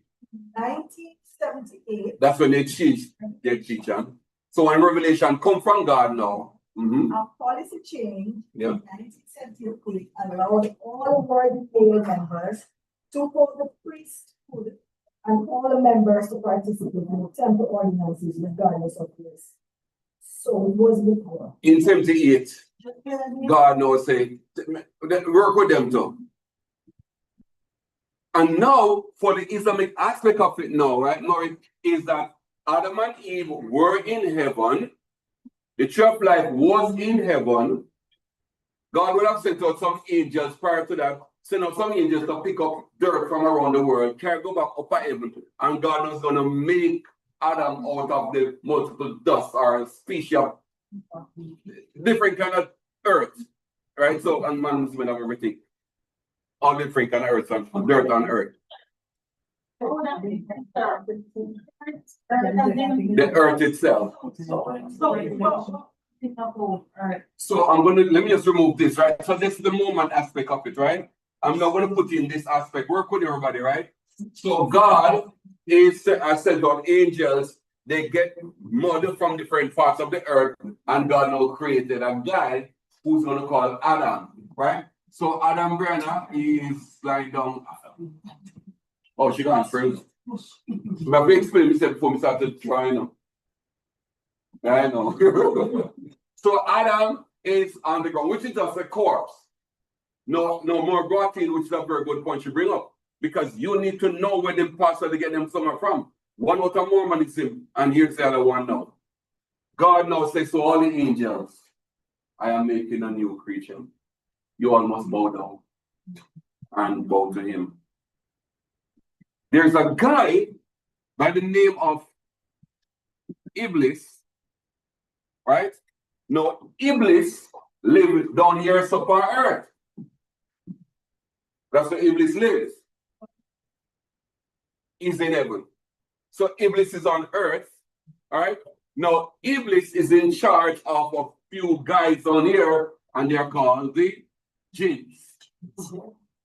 Now, we today, don't say, not we today, right? They're equally called the unseen ones. The unseen. The jinns are unseen, right? Equal unseen. Which means that there are jinns in here, there are jinns driving motor car, they have right there, right? The jinns work at the bank, jinns work. Put this in, there's a parallel world to ours right now running beside us. I don't have to go through the thing, right? There's a parallel world. Now, Iblis was in charge of that, right? So Iblis now has the ability to come up and go down, up and down, right? These are real people, right? You got Christian one, you got Baptist ones, all kind of jinns down here, right? We'll call it genie with the rubber back, right? Right. No, so God now tell Iblis with the angels to work, to bow down. And Iblis said, not doing it. Because he is hollow. And so Iblis went through the corpse and said, see, I can flow through him. He is hollow. I am not going to do it. At this point now, Allah had a problem with Iblis. And at that time now, Iblis became Shaitan. We say Satan, they say Shaitan. So now that was when now the anointed cherub fell. So their fall is right here when Iblis decided to now celebrate Adam. Also, that's That's the jealous part comes in right here. You understand when the pastor read all, they kind of put them together? Now, as a result of that, now he was prohibited now from coming back up there. So he got thrown out. And so Iblis now, Shaitan now is running up and around the whole place. Similar, right? So that's their version of it. Now, hold on, everybody. So every now and then, right, some jinns come up here, so because they want to hear when they go on up here stuff. All right, they come right here because they can't go up, but they want to hear. But Allah don't want them to hear it, so you know we're talking about stuff. So what does Allah do? Send what?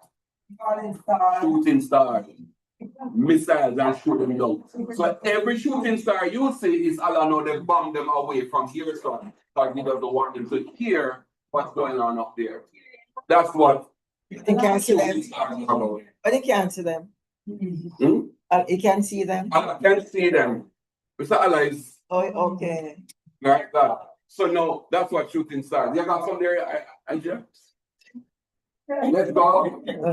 According to the Quran, Iblis was a jinn. Look, you can fact check me, right? But that's out of heaven. Yeah. After using Allah's command to prostrate before Adam, out of pride for being created from fire, he is considered tempter of humanity, acting as an adversary to mankind rather than an equal opponent to God. Origin, often described as a jinn who was elevated to live among the angels. Just like I said. But was not an angel itself, Right. and as angels lack free will to disobey. So we are saying right that angels have free will. They're saying angels don't have. That's why Iblis now cannot be an angel, but a jinn. Right. Iblis claimed the superiority over Adam, refusing to bow, which led to his expulsion. Right. He then requested and was granted a reprieve until judgment day to tempt humans. Right. Iblis brings about destruction, temptation, and encourages evil action. So let's say that when we see whispering doubts and sinful desires into people's hearts. There you go. So while Iblis is the proper name of this specific entity, Shaitan, there you go. in bracket, Satan, refers to both Iblis and his followers. So the people who follow him are also Satan. Right. Satan. Wow. Including wicked humans and jinn who spread evil. So wicked human and bad jinns are all shaitans. I'm telling you, right? So that conversation is more is some possible read the Mormon's book, read the Quran, read the Bible, and understand it and preach everything like I want. Mormon saying about the heavens and the yeah. Right. Yeah. So concept of this Satan and God, good and evil. Yeah. They have it as Iblis is not an opponent. Right. To God. Right. He's just a tempter or tester of men. Right. So they said that they put oh Lord, I lost the thing. They put a thing between. There is a space between where they can't go both, which is right here. So yeah, they were saying something here about. Look up shooting star and jinns. Just look shooting star and jinns.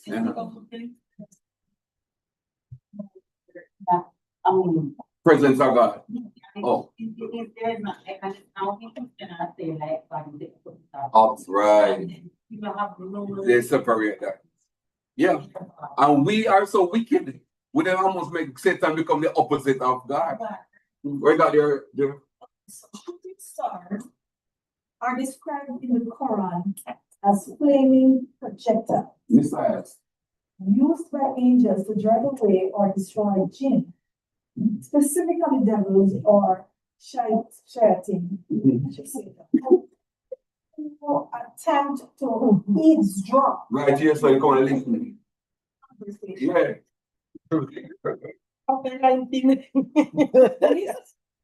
This phenomenon acts as a protective barrier.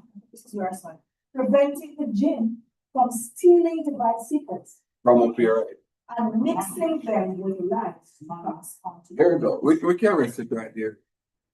You understand already? So most of our ministers, right, they read these books and they mix it and they preach it. The Holy Mountain no more, like I said earlier on, it has to do with the only place called the Holy Mountain of God is Mount Sinai, where the laws were given. And the Lord is saying that you were there walking up and down. Because if you notice, at the foot of 15, tell him to make the golden calf. So he was there. So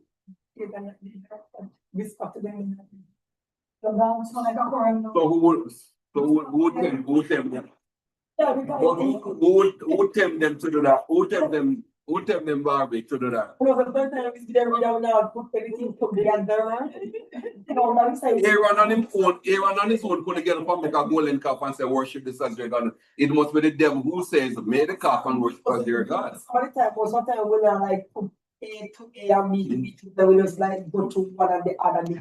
when Ezekiel said you were in the holy mountain of God, it was that. You understand me? And of course, he now told him now to go make the calf.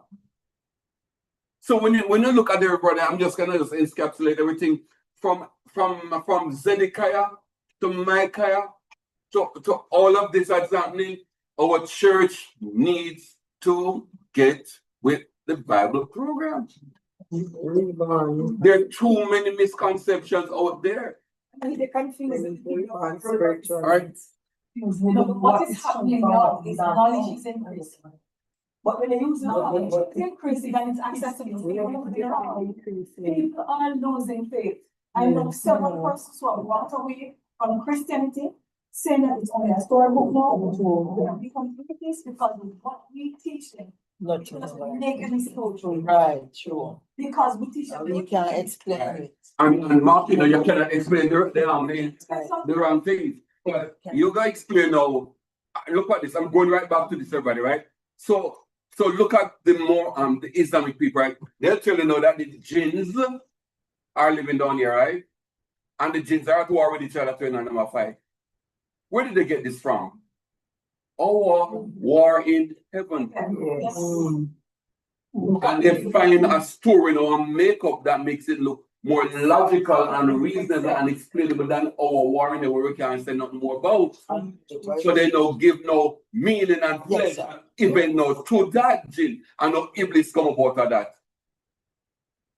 So that now is a knockoff to explain war in heaven. Right.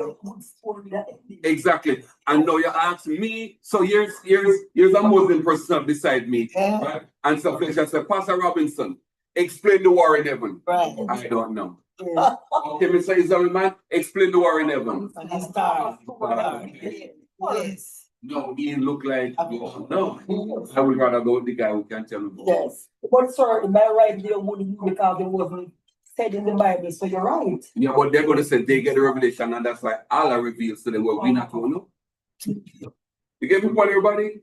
So at the end of the day, we are at odds with the word of God.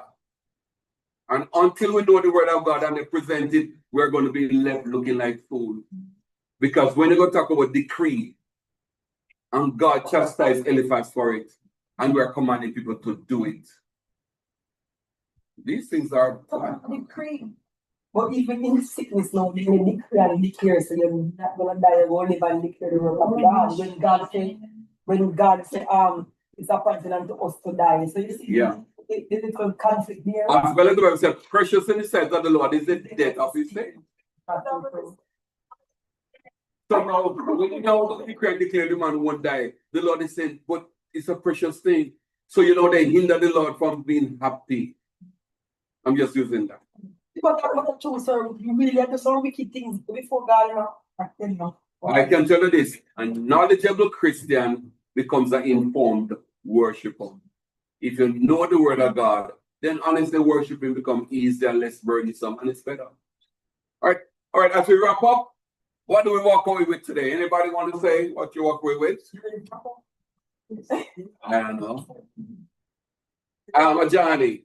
Was that Lucifer is not saying that? He has learned that. Nebuchadnezzar.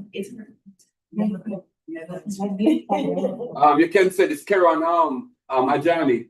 So Karen and her group would she not say Nebuchadnezzar, right? No, I think I did Denny's say. She'll say Brother Nebi. Then anybody else anything outstanding? Zedekiah. The lying spirit. And I'm telling you, everybody, right, when you look at the passage, you realize that this was not even about God, because the man said me hate the man because every time he gonna tell me the truth. So now he wants his liars to tell him lies. So which one of the liars will go tell a lie? Zedekiah said, I will go. And then he box the man and say, where spirit go when they come tell me that? Where spirit go?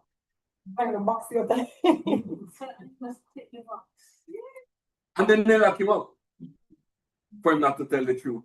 And then now you find people now that criticize Christianity and say now that God have lying spirit telling people to tell lies. The spread of whatever they mean was like torture. Yes. All that was torture. I see, you see, the passages poetry go right down.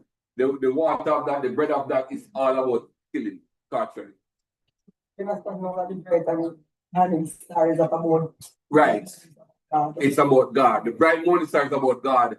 What the son of the morning is about Venus. That was applied to Nebuchadnezzar because he became the bright guy. It's about the devil that it was talking about. And at no time at all, right? Satan was never called morning star. Never. Or son of the morning. Never. Because that is to equate him now with Christ, who is our son of the bright morning star. And Satan has never been called no Lucifer. Never, never. How Job God did speak. Oh, Joban? Yes, God did speak. Or they spoke? Yeah, yes, sir. Who we learn? Maybe Oh, I explain now. no, I said who we learn. Okay, yeah, impressions of God. Yeah. I can tell you this, everybody. I'm telling this to be true, right? There's a way in which God speaks to you. I'm not asking me to tell you. You can be washing your clothes, and you could be cooking, you could be doing anything. And all of a sudden, a verse becomes clearer to you when you do your work. God just revealed that to you. When you get it, go jot it down because you never forget it. Go jot it down. You think, No, I mean when how Jesus, God and the devil did start talking. Think of it. Oh, you was gonna explain. Oh, God and the devil is speaking? Yeah, he did. No, and I said, I learn how they learned how they spoke. I thought you were asking the question, how did they speak? It's impression. Like I said, Kyle, even for you when you read the Bible, you might go in, and then all of us will say, one bird fly over there, the tree, they shake. You say, oh, remember the verse, and it doesn't come clearer to you. Go jot it down. Sir. Tyrus. Well, right. So no, so as I come in, Melissa and Andrea. So which chapter in Isaiah do you find the story about Lucifer? And where do you find the true history about the devil now? That's kind of mistake. 14 and 14 equal 28. Yeah. Melissa? Sir, I'm just thinking back to the stories of the Bible. When you look at all the kings, do you notice that before they all go to a war, they seek consultation from God? Yes, they would consult because they are said to be the people. What Melissa is asking about, right, is that before the kings go to war, do they all consult with God? They are supposed to, but there's no judge, there's no king, there's no priest amongst them.